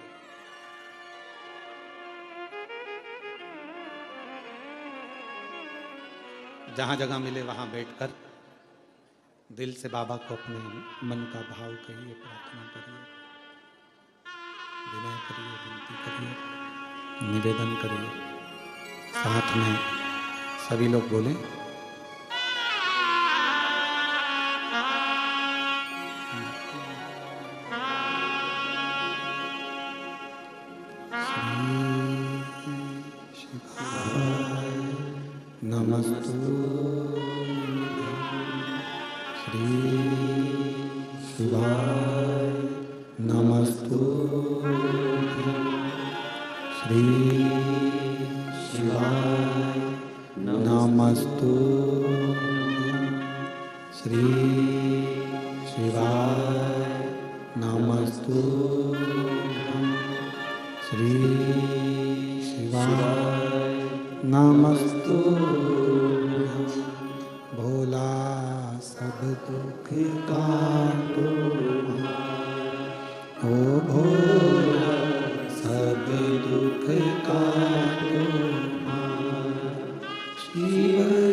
भोला सब दुख काटो ओ भोला, सब दुख काटो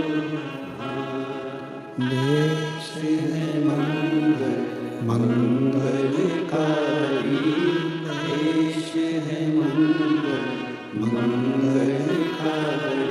शमशाने वासी हमारा, शमशाने वासी हमारा, ओ भोला सब दुख काटो ओ भोला, सब दुख काटो।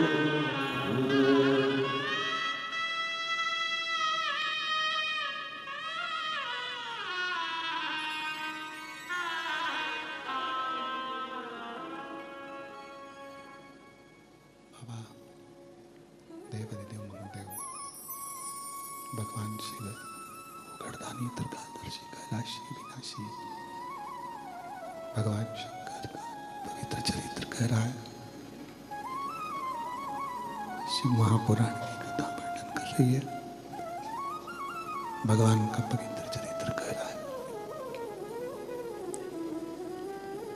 भगवान देवादिदेव महादेव का पवित्र चरित्र वर्णन कर रहा है। शिव तत्व कह रहा है। कश्यप बाबा को वर दे दिया हूं। कश्यप गला पकड़ रहा है बहुत जम के। कश्यप ऋषि को वर दे दिया। 11 रुद्र के रूप में भगवान देवादिदेव महादेव भगवान शंकर प्रकट होंगे घर के अंदर। 11 रुद्र के रूप में भगवान शिव प्रकट हो जाएंगे। ये वर स्वयं भगवान शंकर ने कश्यप ऋषि को दिया है, कश्यप बाबा को दिया है। कथा कहती है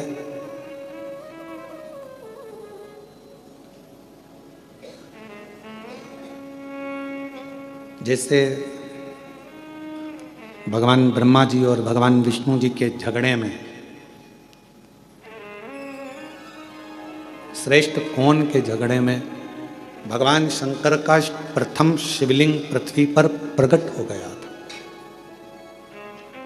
झगड़े में ही तो प्रकट हुआ है। ब्रह्मा जी कहते हैं कि यह पूरा सृष्टि का पालन करता, रचना करता, संहार करता, सब में हूं। और भगवान विष्णु उनको समझा रहे हैं कि आप इस व्यर्थ प्रपंच में मत पड़ो, ये तो सब शिव की माया है। क्यों प्रपंच में पढ़ना, क्यों विचार करना, ये सब शंकर का है। आप और हम भी इन्हीं प्रपंचों में फंसे हुए हैं। कोई ने कह दिया जल चढ़ाओ, कोई ने कह दिया जल मत चढ़ाओ, कोई ने कह दिया बेलपत्र चढ़ी हुई खाओ, कोई ने कह दिया मत खाओ, कोई ने कह दिया प्याज मत खाओ, लहसुन मत खाओ, कोई ने कहा प्याज खाओ, लहसुन खाओ, कोई ने कह दिया ये मत खाओ, कोई ने कह दिया वो मत करो, कोई ने कह दिया ऐसा मत करो, कोई ने कह दिया वैसा मत करो। हम उलझे हुए, सुलझ नहीं पा रहे।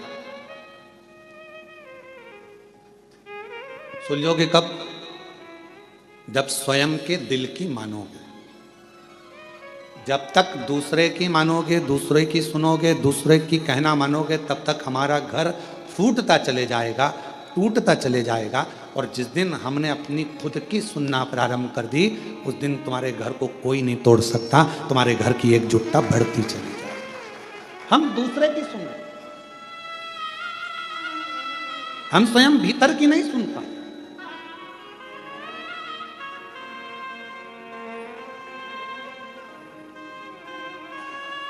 कल एक किसी छत्तीसगढ़ की एक बहन जी ने एक प्रश्न सीहोर में लिखकर भेजा कि गुरुजी से पूछना, अगर वो कथा सुन रही होंगी तो श्रवण करें, कि गुरुजी से ये पूछिएगा कि क्या हमारे पूर्वज, हमारे पितर जो चले जाते हैं, क्या वो भी आकर हमारे घर के दरवाजे पर श्राद्ध पक्ष में खड़े होकर हमसे कुछ मांगते? क्यों नहीं मांगते?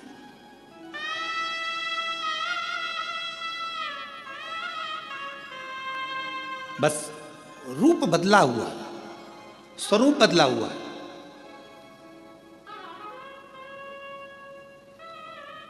एक कथा यदि आप लोगों ने सुनी होगी भगवान कृष्ण की। एक बार श्री गरुण जी महाराज भगवान कृष्ण से प्रश्न करें, और गरुण जी महाराज ने भगवान नारायण से भगवान कृष्ण से प्रश्न किया, क्या पितरों की तृप्ति का कोई कार्य हो सकता है? ये 16 दिन जो पितृपक्ष के आते हैं, इन 16 दिन में हम पितरों के लिए क्या कर सकते हैं? कोई ऐसी कथा हमारे शास्त्रों में वर्णित है क्या? तो क्यों नहीं है? भगवान कृष्ण और गरुण का संवाद कर रहा है, गला पकड़ रहा है बेटा।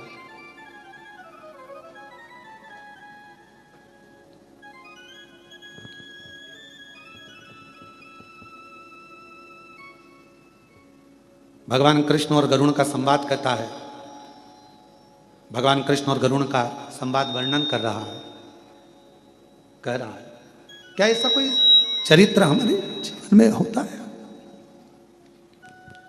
भगवान मालिक है उनका, श्री शिवाय नमस्तुभ्यम। क्या कोई चरित्र ऐसा है जो हमारे जीवन को श्रेष्ठतम दे, आनंद दे? एक चरित्र है, कहा गरुण जी एक रुचि नाम के राजा हुए, जिन्होंने अपने गुरु की शरणागति ग्रहण कर कर गुरु की शरणा, बस ठीक है रुक जाओ, गुरु की शरणागति ग्रहण करी, और गुरु की शरणागति ग्रहण कर कर उन्होंने अपना घर परिवार सब छोड़कर एक समय भोजन ग्रहण करना और भगवान का भजन करना, सब कुछ छोड़ दिया। वन में निवास कर रहे हैं, वन में घूम रहे हैं, वन में निवास कर रहे हैं, वन में भ्रमण कर रहे हैं। एक बात अपने अंदर उतार कर रखना मेरी बहनों, मेरी जीजियों, मेरे जीजाओं, मेरी बेटियों बेटाओं, अगर तुम्हारा मन करे कि मुझे घर छोड़ना है, परिवार छोड़ना है, तो तब छोड़ना जब भगवान तुम्हारा हाथ पकड़ ले। किसी दूसरे के चक्कर में तुम अपना घर मत छोड़ना, अपना परिवार मत छोड़ना। भगवान के यदि तुम हो जाओ, परमात्मा के यदि तुम हो जाओ तो छूटे तो अच्छी बात, पर किसी दूसरे के चक्कर में अगर घर छोड़ रहे हो तो वो श्रेष्ठता नहीं है तुम्हारी, वो फिर तुम्हारी श्रेष्ठता नहीं।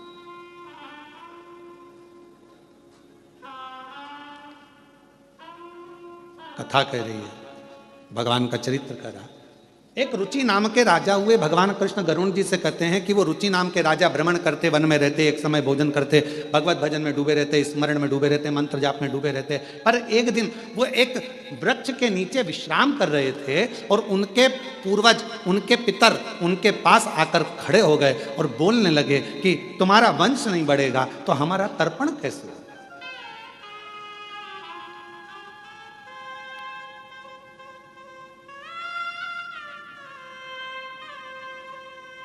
तर्पण मालूम है ना सबको, जल देना, हमारा तर्पण कैसे होगा? कभी कभी मन में आता है, एक प्रश्न खड़ा हो जाता है कि कई लोग कहते हैं गुरुजी ये तर्पण क्यों दिया जाता है, पितरों को पानी क्यों दिया जाता है, ये पितरों को जल क्यों दिया जाता है, अस्थियों को जल में क्यों डाला जाता है? कई बार एक मन में भाव उत्पन्न हो जाता है कि व्यक्ति अपनी जिंदगी में तृप्त होकर नहीं गया, उसकी तृप्ति नहीं, वो जिंदगी भर प्यासा ही रहा। प्यासे से मतलब क्या है? मेरे को अभी ये और करना है, मन में तमन्ना, मुझे अभी ये और करना है, मन में तमन्ना, मुझे अभी ये करना है, और तमन्ना। एक काम पूरा होता नहीं है, दूसरे काम की तमन्ना बढ़ जाती है, दूसरा काम पूरा होता नहीं है, तीसरे काम की तमन्ना बढ़ जाती है, तीसरा काम पूरा होता नहीं है, मुझे ये काम करना है, मुझे वो काम करना है। अभी कुछ दिन पहले पापड़ बना के रखे थे, फिर मन में आ गया कि अब बड़ी बना लूं। बड़ी बनकर तैयार हुई तो सोचा मैं अब कुल्लाई बना लूं, चावल की कुल्लाई बना के बैठ गई। कई बार बहुएं भी कह देती मम्मी क्या रोज का रोज फैलारा लगा के रखा है, बाजार जाएंगे खरीद के ले आएंगे खा लेना, क्या रोज का कभी पापड़ बनाना, कभी कुल्लाई बनाना, कभी ये बनाना, कभी वो बनाना, और कभी मतलब कुछ ना। और ऐसी घर के पुरुष हैं, मैंने अभी ये वाला माल खरीदा है, ये वाली दुकान बनाई, ये शोरूम बनाया, वो शोरूम बनाया, अभी ये वाला शोरूम और बनाना रह गया, ऐसा करूंगा वैसा करूंगा, ये करूंगी वो करूंगा। महाराज ये प्यास व्यक्ति की जिंदगी की कभी नहीं बुझती, कभी नहीं बुझी, और अंत में वो व्यक्ति चला गया। इसीलिए मेरा तो हमारा ये अंदर का मन करता है, इसीलिए व्यक्ति को कहना पड़ता है कि इसको तृप्त नहीं हुआ, ये तृप्ति धारण नहीं कर पाए। तृप्त वस्तुओं से तृप्ति रखो, घर के सामानों से तृप्ति रखो, पर परमात्मा की कथा से कभी तृप्त मत हो। परमात्मा की कथा में तो और प्यास बढ़ना चाहिए, और मिले और मिले और मिले और मिले, और प्रारंभ हो, और सुनने को मिले। ये प्यास परमात्मा क्यों? क्योंकि अगर परमात्मा के भजन की, परमात्मा की कथा की, शिव नाम की, मंदिर जाने की, दर्शन करने की, कुबेरेश्वर धाम जाने की जब प्यास अंदर बढ़ेगी तो ये याद रखना, ये परमात्मा को मिलन की जो प्यास बढ़ती है वो परमात्मा को हमारे करीब में लेकर आ जाती है। और एक दिन मेरा काल अधिपति महाकाल तुम्हारा हो जाता है और तुम काल अधिपति महाकाल की बेटी हो जाती है। ये अगर प्यास बढ़ रही है तो ये परमात्मा से मिलन की। राजा रुचि, हमारे को तृप्ति नहीं मिली, तुम्हारा वंश नहीं बढ़ रहा है, तुम्हारा वंश बढ़ना चाहिए। राजा रुचि तुम्हें विवाह करना पड़ेगा। राजा रुचि ने कहा मैंने सन्यास व्रत धारण कर लिया है, मैं वानप्रस्थी हो गया हूं, मैंने घर छोड़ दिया है, परिवार छोड़ दिया है, सबसे बड़ा है वानप्रस्थी, मैं नहीं करूंगा विवाह। पितरों ने समझाया, पितरों ने कहा तुम्हें विवाह करना पड़ेगा, समझा। तब राजा रुचि ने मन में विचार करा, यदि पितर बोल रहे हैं और ये भटक रहे हैं तो मुझे विवाह करना जरूरी है। वचन दो तुम विवाह करोगे। राजा रुचि ने वचन दे दिया, मैं तुम्हारी तृप्ति के लिए, पितरों के मोक्ष के लिए मैं विवाह करूंगा। अब विचार करा कि विवाह करूंगा पर मैं तो हो गया बूढ़ा, कन्या कहां मिलेगी मुझको मेरी उम्र की। पितर चले गए, पितर गए और ये भटक रहा है विवाह के लिए, यहां वहां सब दूर गया, कहीं लड़की नहीं मिली, कन्या नहीं मिली। आखिरी में ये तप करने के लिए बैठ गया, ब्रह्मा और भगवान विष्णु का तप करने लगा।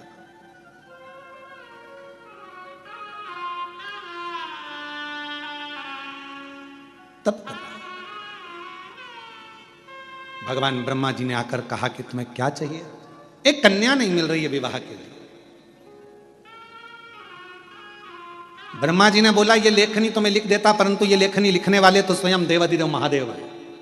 जन्म, मरण और परण, परण मतलब जानते हो विवाह, तीन की लेखनी कौन लिखते हैं? जम के बोलो जरा, देवाधिदेव महादेव। इन तीन की लेखनी लिखना मेरे शिव के हाथ में।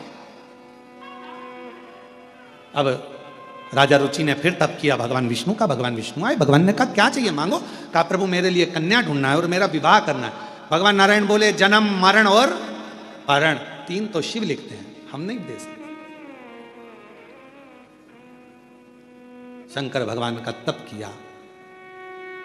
श्री शिवाय नमस्तुभ्यं, श्री शिवाय नमस्तुभ्यं, श्री शिवाय नमस्तुभ्यं, श्री शिवाय नमस्तुभ्यं। जो तप किया रुचि ने, और राजा रुचि जैसे तप करने लगे भगवान शंकर प्रसन्न हो गए। शिव जी आए और उन्होंने आकर तुरंत कहा राजा रुचि मैं तुझे विवाह का वर दे दूं, कन्या भी दे दूं, पर अभी तेरा ग्रह नहीं बन पाया। राजन जब तक पितृ कृपा ना करें तब तक तुझे विवाह का योग नहीं बन सकता। शिव आप तो सब कर सकते हैं ना, शंकर भगवान आप तो सब कर सकते हैं। राजन जिस समय पर तेरे बुजुर्गों को जल की जरूरत थी तूने उनको जल नहीं दिया। फिर निवेदन है आप सबसे, श्राद्ध का मतलब केवल ये नहीं है कि जो मर गए उनके प्रति श्रद्धा रखी जाए। श्राद्ध का मतलब है तुम्हारे घर में जो जीवित हैं, तुम्हारे घर में जो बुजुर्ग हैं, तुम्हारे घर में जो बड़े बैठे हैं, वो बुजुर्ग हो गए तो उनको पानी, भोजन, उनकी व्यवस्था समय पर दीजिए। ये श्राद्ध का मतलब ये नहीं है जो मर गए उनके प्रति श्रद्धा, उनके प्रति रखो श्रद्धा, मतलब हम ये नहीं कहेंगे कि मत रखो, मना नहीं है। आप अपने पूर्वज चले गए उनके प्रति श्रद्धा रखो, उसका मतलब श्राद्ध है, हम मानेंगे। पर हमारी शिव महापुराण की कथा कहती है, ये शिव तत्व कहता है कि सबसे बड़ी 16 दिन की श्राद्ध से मतलब रखना कि अपने घर में जो बुजुर्ग हैं, अपने घर में जो बड़े हैं, अपने घर में जो बुजुर्ग माता पिता हैं, उनके प्रति श्रद्धा हो तो समझ लो कि ये श्राद्ध का महत्व है। आप श्रद्धा ही नहीं रखें। कभी प्यासे को पानी पिलाया नहीं, बाद अमृत पिलाने से क्या फायदा। कभी गिरते हुए को उठाया नहीं, बाद आंसू बहाने से क्या फायदा। मैं तो मंदिर गया पूजा करते हुए गया। कभी माँ बाप की सेवा की ही नहीं, केवल पूजा रचाने से क्या फायदा। कभी प्यासे को पानी पिलाया नहीं, बात अमृत पिलाने से क्या फायदा। कौन सा फायदा, क्या फायदा। पंडित जी खीर ले ना, आज हमारे दादाजी की श्राद्ध है। पंडित जी गुलाब जामुन ले ना, आज हमारे दादाजी की श्राद्ध है। और पलंग पर बूढ़ा बाप बहुत देर से इंतजार कर रहा है। बहू बेटा मुझे एक बोतल में गर्म पानी दे दे, खांसी चल रही है। पापा दिख नहीं रहा अभी, आज पंडित जी खाना खा रहे, श्राद्ध है आज दादाजी की, पहले इनका काम कर दूं फिर तुम्हारा कर लूंगा। मैं तो मंदिर गई पूजा आरती की, पूजा करते हुए गया। कभी माँ बाप की सेवा की फिर पूजा रचाने से क्या फायदा। अब फायदा क्या है, लाभ क्या क्या।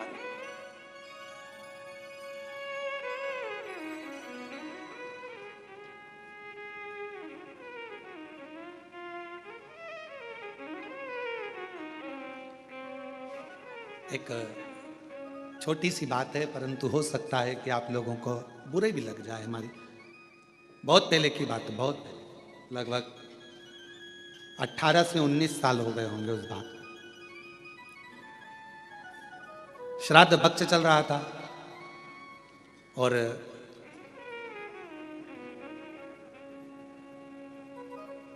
राजस्थान में कथा चल रही थी। जिन जजमान की यहाँ कथा थी, उन्होंने उनके एक कोई लड़की थी और वो कुंवारी अवस्था में वो बिटिया लगभग 12th में थी और वो चली गई थी। उसके निमित्त का उस दिन उसका श्राद्ध था।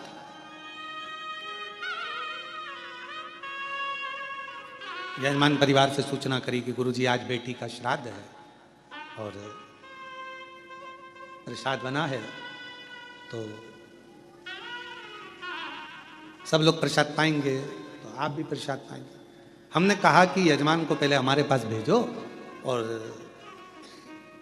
यजमान अगर दक्षिणा दे तो हम श्राद्ध पाए, मना नहीं। तो कहा गुरुजी आप दक्षिणा लेंगे? हमने कहा, तो कहा ठीक है। यजमान आए, राधा रमन जी। हमने कहा राधा रमन जी क्या बात है? कहा आज बेटी का श्राद्ध है, प्रसाद पाना। हमने कहा दक्षिणा लगेगी, बिना दक्षिणा के प्रसाद कैसे पाया जाए? तो कहा गुरुजी बोलो क्या दक्षिणा लगेगी? हमने कहा एक दक्षिणा चाहिए। एक बेटी गई है आपकी, 12th क्लास में पढ़ रही थी, पढ़ाई पूरी नहीं हुई थी, चली गई।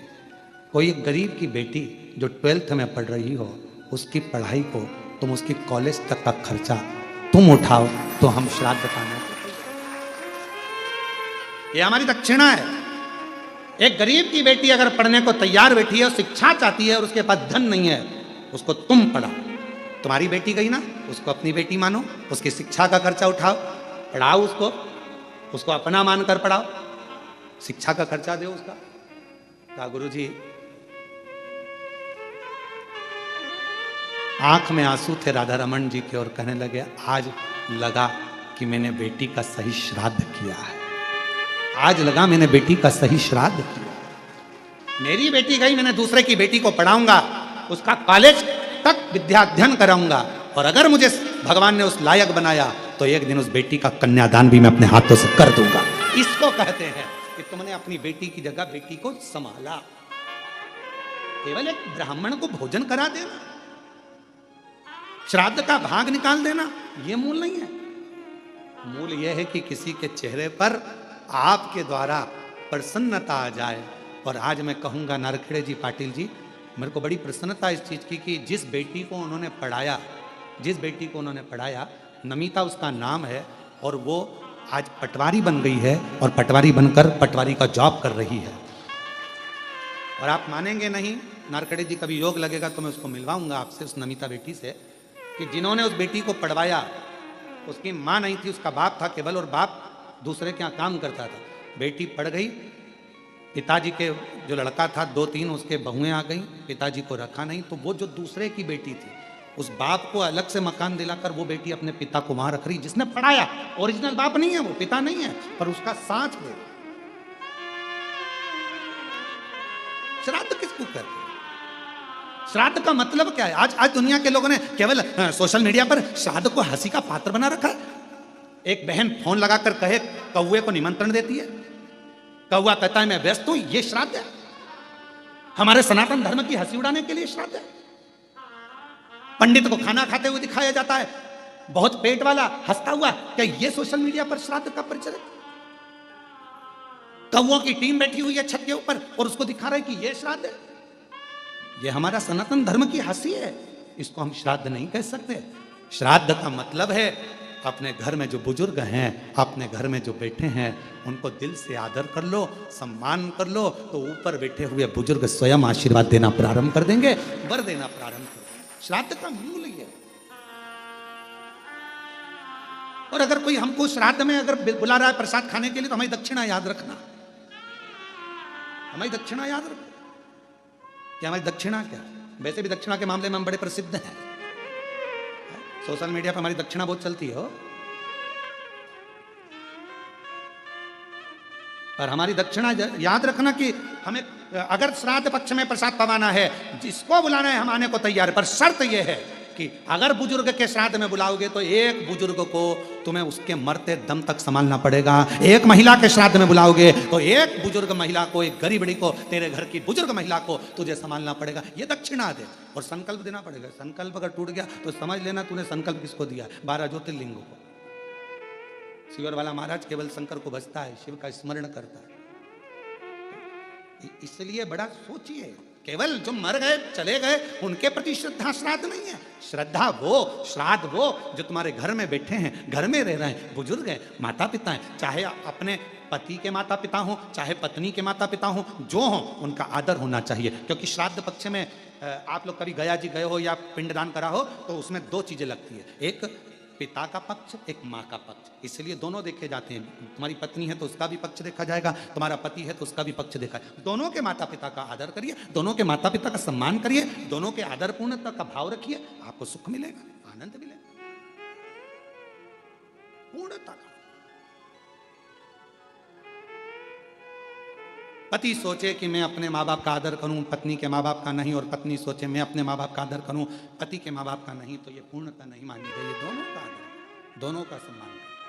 माँ बाप वो भी हैं, माँ बाप वो भी हैं, दोनों का पूर्ण आदर के साथ में जो सम्मान होता है वही श्राद्ध का मूल।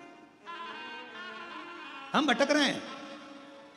आज के जमाने में हमने श्राद्ध को केवल हंसी का पात्र का केंद्र बना दिया। ये 16 दिनों को श्रद्धा के मूल को समझो। मैं मंदिर गई पूजा करते हुए ख्याल, कभी माँ बाप की सेवा की, फिर पूजा रचाने से क्या फायदा, कभी प्यासे को पानी पिलाया नहीं, बाद आंसू बहाने से क्या। ये आपके भीतर एक भाव उत्पन्न करो। श्राद्ध पक्ष की कथा सुन रहे हो, जितने आस्था चैनल पर कथा सुन रहे हैं, जितने फेसबुक यूट्यूब पर कथा सुन रहे हैं, बोल देना किसी और वाले महाराज को अगर श्राद्ध में बुलाना है प्रसाद पवाने के लिए तो दक्षिणा तैयार है, और वह दक्षिणा एक ही होगी। आपके घर के बुजुर्गों का आदर, आपके घर के बड़ों का सम्मान, श्रद्धा, उनके प्रति रुचि, ये हमको चाहिए। ये हमारी दक्षिणा है, ये हमारी दक्षिणा है।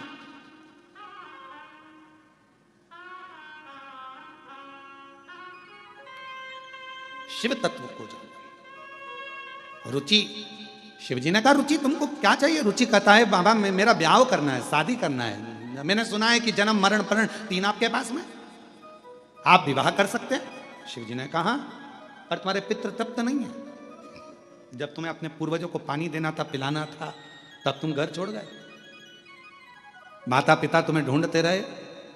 होता है, एक लड़का जा रहा था मोटरसाइकिल लेके, उसने जो बुलेट चालू करी वो बम बम बम बम बम बम, जो उसने चलाना चालू करा, पापा ने आवाज लगाई, ए बेटा इधर आ। दौड़ के आया बेटा, ए बेटा रवि जा तो मुझे थोड़ा सा पानी ला दे बेटा, एक गिलास भर के, जा जल्दी से उड़कर। लड़का दौड़कर अंदर गया, अपनी मम्मी से कहा मम्मी मैं काम से जा रहा था और पापा ने मेरे से पानी लाने का कह दिया, पापा को एक गिलास पानी दे देना। और बेटा दौड़कर बुलेट चालू करी, भम भम भम भम चालू करके भट भट भट भट भट भट भट भट। माँ आई, एक गिलास पानी लेके दिया। पति ने पूछा क्यों तुम पानी लेके आई? मैंने पानी तो तुम्हारे बेटे से मंगा था, तो वो इतनी जल्दीबाजी में कहाँ गया? इतने में माँ ने सिर पे पल्लू लेकर बोला रेलवे स्टेशन पे प्याऊ लगाई है बेटे ने, पानी पिलाने गया है। बाप ने माथा टोका, स्टेशन पे पानी पिला रहा, बाप यहां मंग रहा तो चिल्ला रहा स्टेशन पर। ऐसे ढेर सारे, क्या मतलब? चले चले रुचि, जब तुम्हारे बुजुर्ग तुम्हारे से पानी मांग रहे थे तुमने घर छोड़ दिया। जब तुम्हारे बुजुर्ग तुमसे जल मांग रहे थे तुमने घर छोड़ दिया।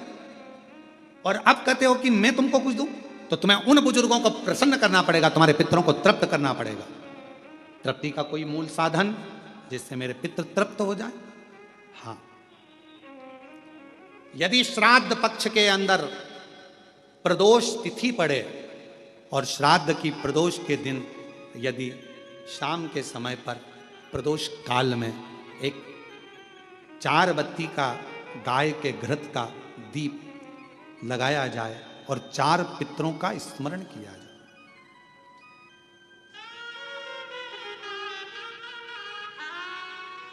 चार पितरों का स्मरण करो, वो 4 बत्ती का दीपक जलाकर। पहले अग्निस्वधा पितर, दूसरे वर्षद पितर, तीसरे आग्य पितर और चौथे सोमपति पितर। इन 4 पितरों को नमन करो, प्रणाम करो, और वो 4 बत्ती का दीपक या तो पीपल के वृक्ष के नीचे या मेरे शिवालय में जो प्रदोष के दिन अंकित कर देता है, जला देता है, प्रकट कर देता है। जो मन से मांगता है पितृ और शिव उसके भंडार कभी खाली नहीं करता, उसकी झोली भरा आ जाती है। बड़ा कौन से दिन? श्राद्ध पक्ष में जो प्रदोष आए, प्रदोष के दिन प्रदोष काल में दीप प्रकट करने की बड़ी महत्वता है। आपने 16 दिन अगर ब्राह्मण को भोजन नहीं कराया है, 16 दिन अगर तुमने अन्नदान नहीं करा है, 16 दिन अगर कोई दान नहीं दिया है, तो भी यदि प्रदोष के दिन श्राद्ध पक्ष में जो प्रदोष आएगी, उस प्रदोष के दिन श्राद्ध पक्ष के 16 दिन के अंदर जो प्रदोष आए, प्रदोष काल में चौमुखी दिया 4 पितरों का जिनका नाम अभी वर्णन किया, उनका स्मरण कर कर यदि प्रज्वलित किया जाए तो उसका फल अधिक मिलता है। और जो कामना कर कर हम दीप लगाते हैं वो कामना हमारी वर्ष भर पूरा नहीं होता और बाबा उस कामना को पूर्ण कर देता है, पितृ पूर्ण कर देता है। तुम अपने पितरों का नाम लो और लगाओ, क्योंकि ये 4 पितृ 4 दिशाओं से हमको सुरक्षित रखते हैं। अग्निस्वधा पितर हमारे पूर्व दिशा से हमें सुरक्षित रखते हैं। वर्षद पितर हमें दक्षिण दिशा से सुरक्षित रखते हैं। और महाराज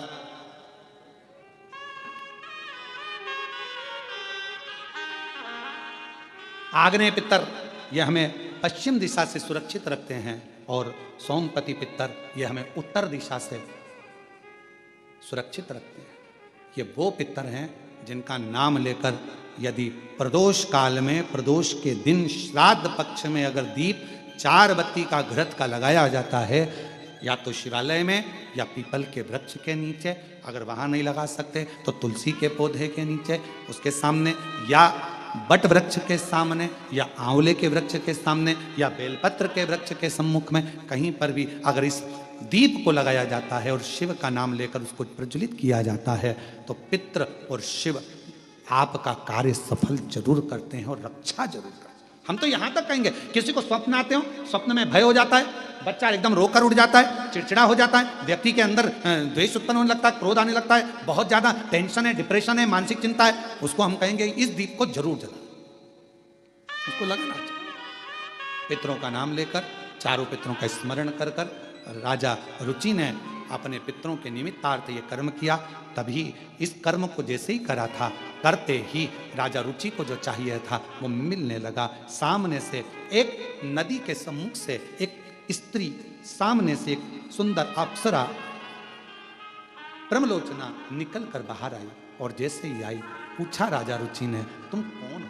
कहा, मैं अप्सरा हूं ब्रह्मलोचना। आपने पितरों को तृप्त करा है दीप लगाकर, क्या चाहिए तुम्हें? मेरा विवाह नहीं हो रहा, कोई कन्या चाहिए। राजा वरुण की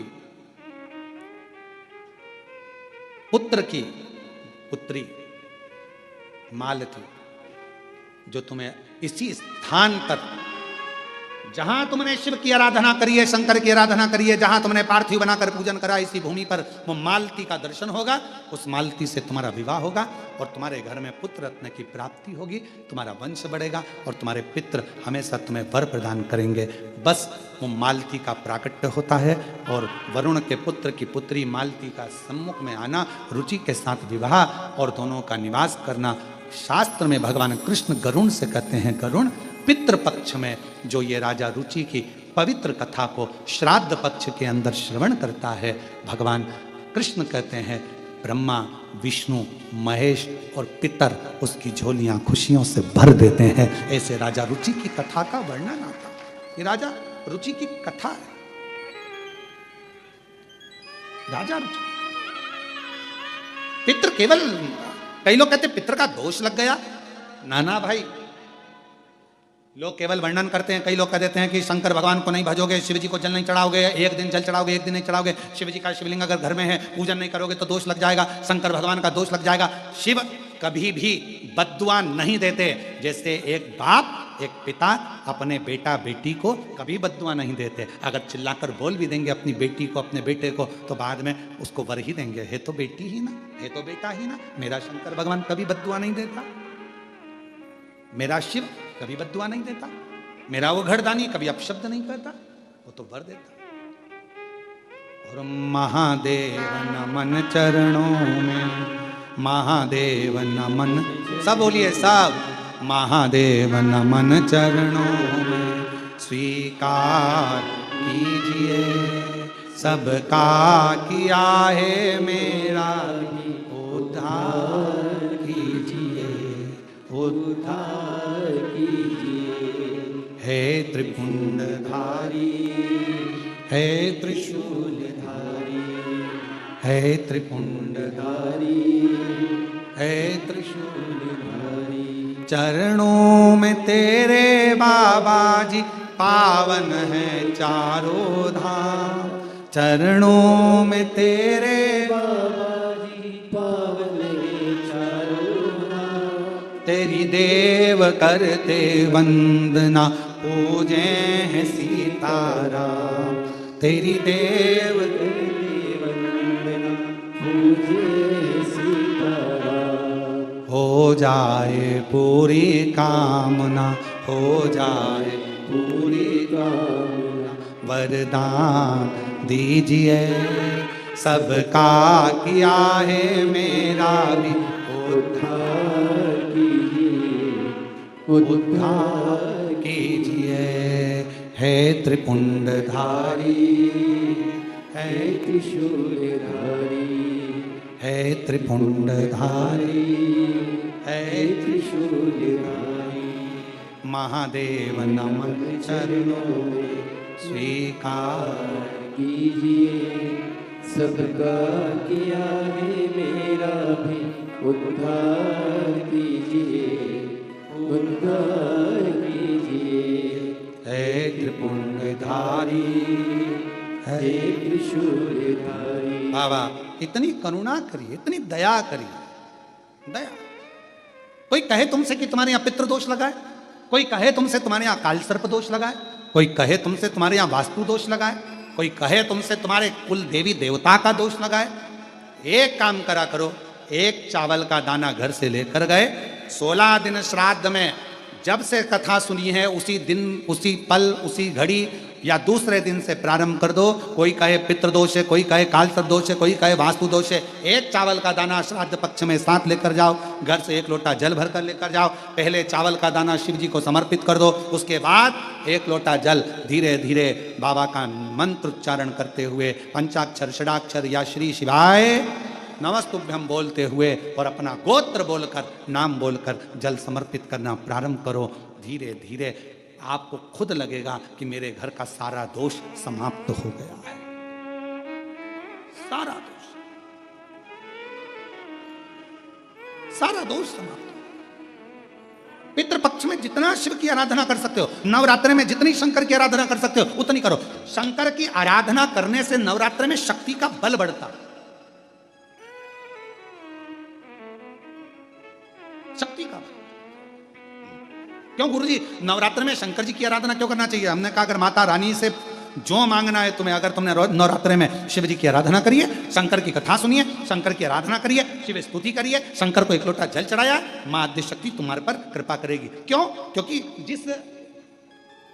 जिस स्थान पर शिवलिंग रखा होता है और जो हस्त कमल है वो मां पार्वती, जगत जननी दुर्गा भवानी है। जब हम जल चढ़ाते हैं मां आद्य शक्ति अम्बा जगदम्बा 64 योगिनियों पर वो जल चढ़ जाता है और जगत जननी नवरात्र में प्रसन्न हो जाती है। वो जल की इतनी महत्वता है। आद्य शक्ति को प्रसन्न करना है, नवरात्र में शिव जी को जल चढ़ाओ।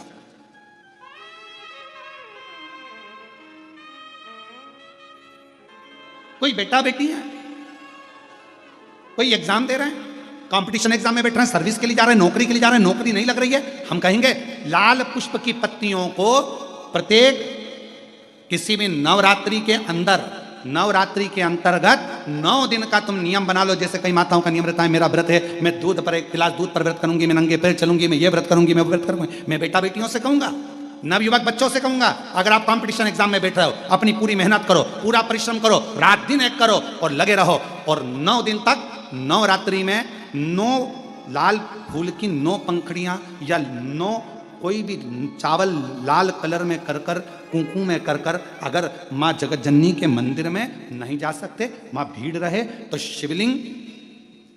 शिवलिंग की जो जलाधारी है, जहां पानी गोल घूमता है, इस जलाधारी पर कहीं पर भी नवरात्रे में 9 दिन तक या तो लाल फूल की पंखड़ी 9 या 9 चावल के दाने लाल कलर कर कुंकू में, लाल चंदन में उस स्थान पर चढ़ाना प्रारंभ करो। 9 दिन के बाद तुम्हें 15 दिन और निकलेंगे, उसके बाद तुम्हें खुद लगेगा कि तुम्हारी जॉब, तुम्हारी नौकरी तुम्हारा बाबा ने लगाया है। शक्ति का बल, परिश्रम जरूर करना, मेहनत जरूर करना, रात दिन पढ़ाई एक साथ करना और अपने परिश्रम को नहीं छोड़ना। मेहनत जरूर करो पर साथ में ये प्रयोग भी करो नवरात्रि का। देखो शिव और शक्ति का बल तुम्हें प्रसन्नता देता है कि नहीं देता? शिव शक्ति का बल हमें प्रसन्नता देता है कि नहीं देता?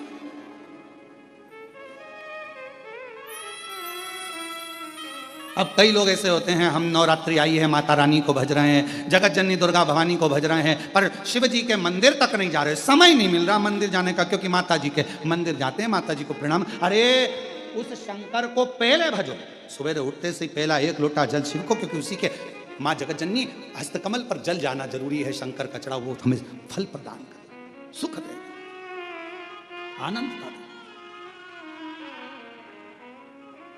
और महादेव नमन चरणों में स्वीकार कीजिए, सबका किया है मेरा भी उद्धार कीजिए, उद्धार कीजिए। हे त्रिपुंडधारी हे त्रिशूलधारी हे त्रिपुंडधारी हे त्रिशूलधारी। आप भजो। हम प्रयास करेंगे नवरात्रि में, प्रयास करेंगे ऑनलाइन कथा आप लोगों को नवरात्रि में 7 दिन शिव शक्ति, शिव महापुराण की कथा आप लोगों को मिले और देवी भागवत से मिले, देवी भागवत से मिले ऑनलाइन। जितने भी शिव भक्त सुनेंगे, ज्यादा से ज्यादा भक्तों को ऑनलाइन मिले। हम प्रयास करेंगे जहां से भी होगी आपको सूचना मिलेगी। ऑनलाइन रहती है इसलिए पहले सूचना नहीं देते थे, तो तुम ढेर सारे आ जाते।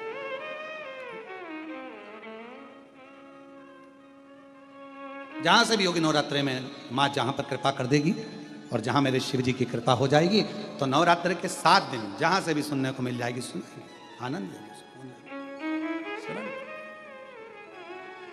शिव शक्ति के साथ देवी भागवत पर आधारित उस कथा का लाभ लें जीवन। महाराज कथा कर रही है, भगवान का पवित्र चरित्र का वर्णन कर।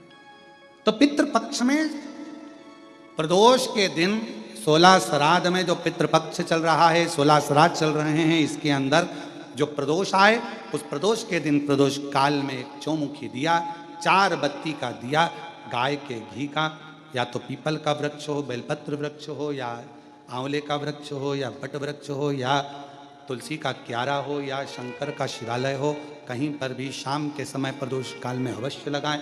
और बाबा से पितरों के जो 4 नाम हैं, 4 दिशा से हम पर करुणा करें, कल्याण करें, हमारे दुख हरें, हमारे तकलीफ़ें हरें, हमारे दुख दूर करें, ऐसी कामना कर कर उन पितरों का आशीर्वाद मिले। 4 पितरों का नाम लेकर और शिव का नाम लेकर उसको प्रज्वलित करें। सुख सुख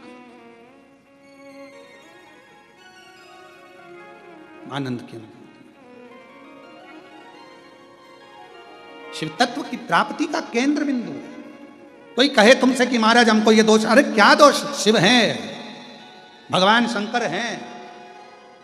और जिसके सिर ऊपर तेरा हाथ प्रभु, सो दुख काहे का होवे प्रभु, तो दुख काहे का होवे प्रभु। जिसके सिर ऊपर तेरा हाथ प्रभु, तो दुख काहे का होवे प्रभु, तो दुख काहे का होवे। जिसके सिर पर भगवान शंकर का हस्त कमल हो, गुरु का हस्त कमल हो, और भगवान शंकर पे चढ़े हुए जल का प्रोक्षण हमारे मस्तक पर यदि हो जाता है, तो शिव का हस्त कमल हमारे सिर पर रहता है, तो दुख कैसा, तकलीफ कैसा।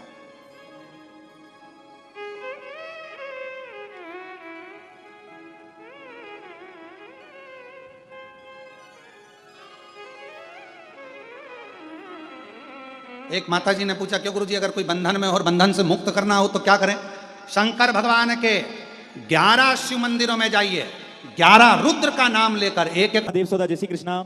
श्री शिवाय नमस्तुभ्याम।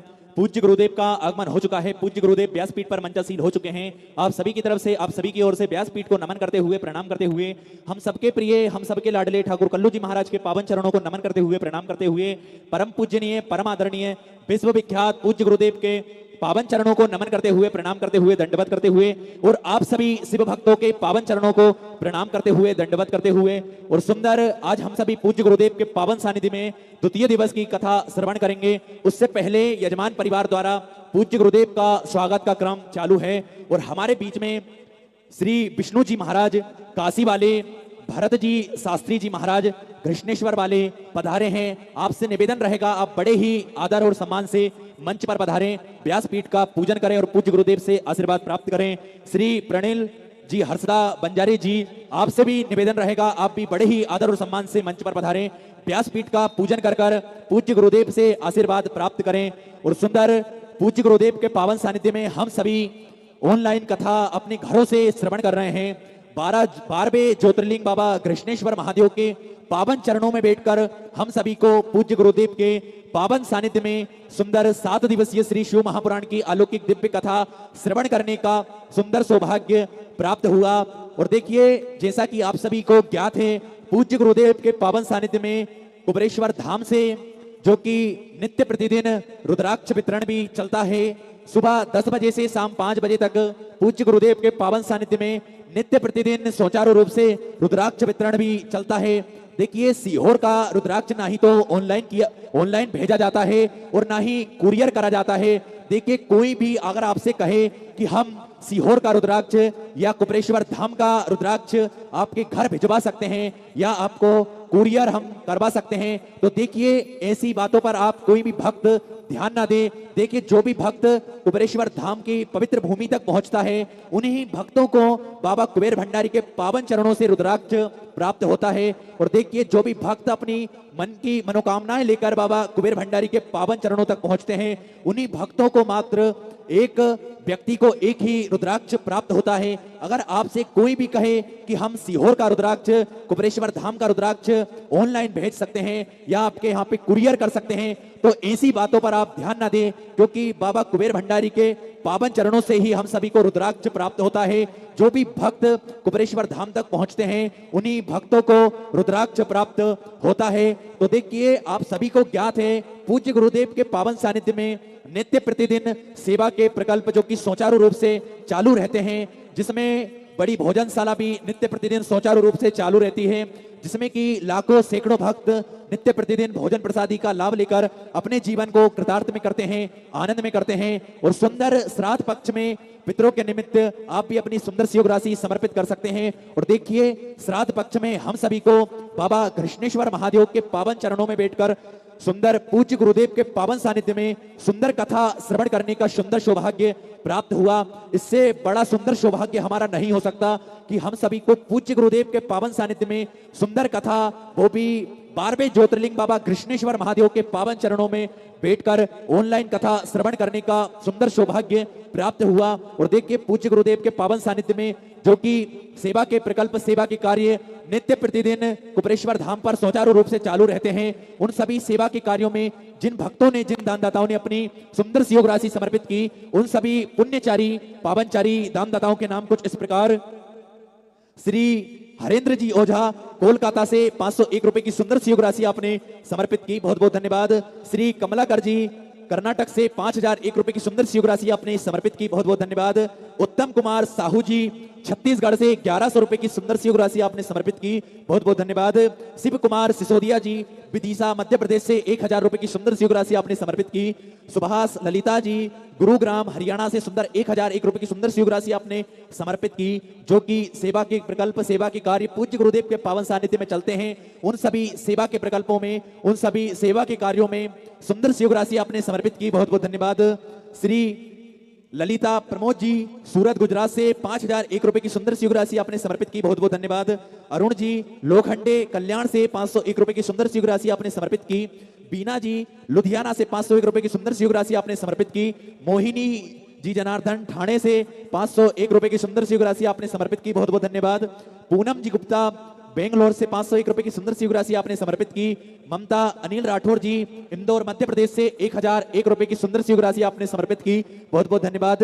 रितुबाई जी मोगा पंजाब से 501 रुपए की सुंदर सी योग राशि आपने समर्पित की। बोबी विक्रमपुरी जी जलंधर से 1001 रुपए की सुंदर सी योग राशि आपने समर्पित की।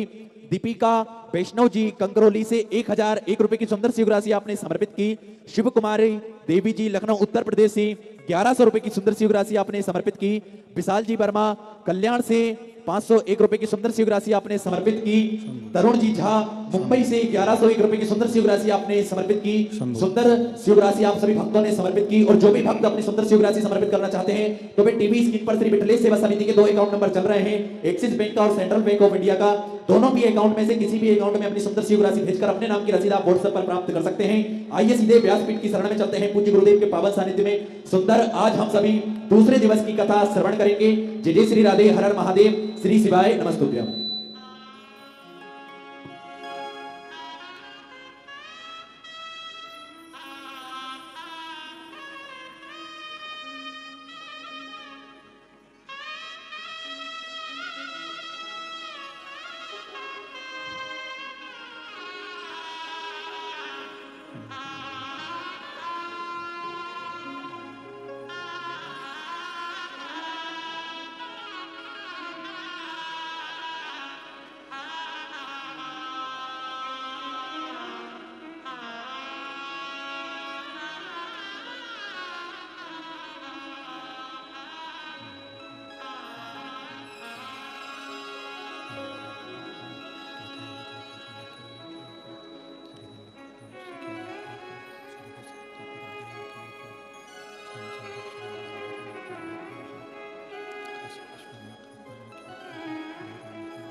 अज्ञानतिमिरागास्य ज्ञानजशलाकया चक्षुरुन्मिलितं तस्मै श्रीगुरवे नमामि हृदयशेषलीलाचलब्धीशयनं लक्ष्मीसहस्रस्य विमानं कलामहि चतुर्भिश्व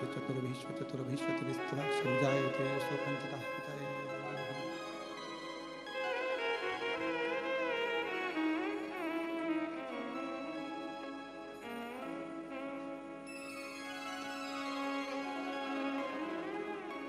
बोलो विश्वनाथ भगवान की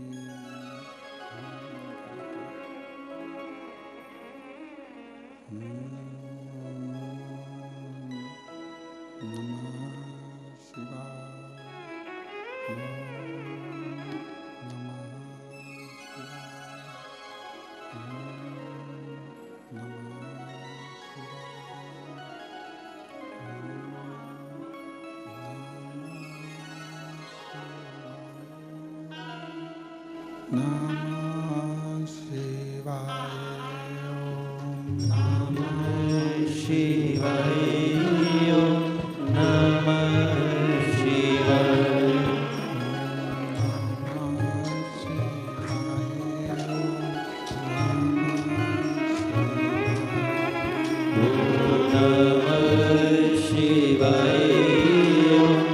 नमः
शिवाय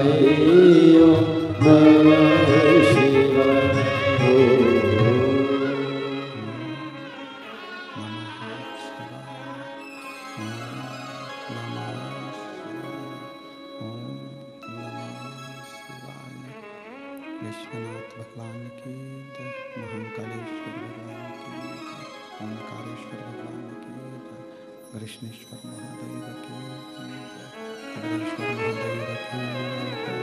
हर हर महादेव, हर हर महादेव, हर हर महादेव, हर काशी विश्वनाथ ओगड़दानी त्रिकालदर्शी कैलाशी विनाशी भगवान शिव, जिनकी पुनित पावन पवित्र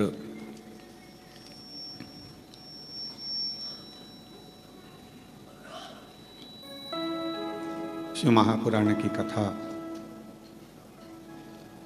बाबा कृष्णेश्वर नाथ जी के पवित्र पावन चरणों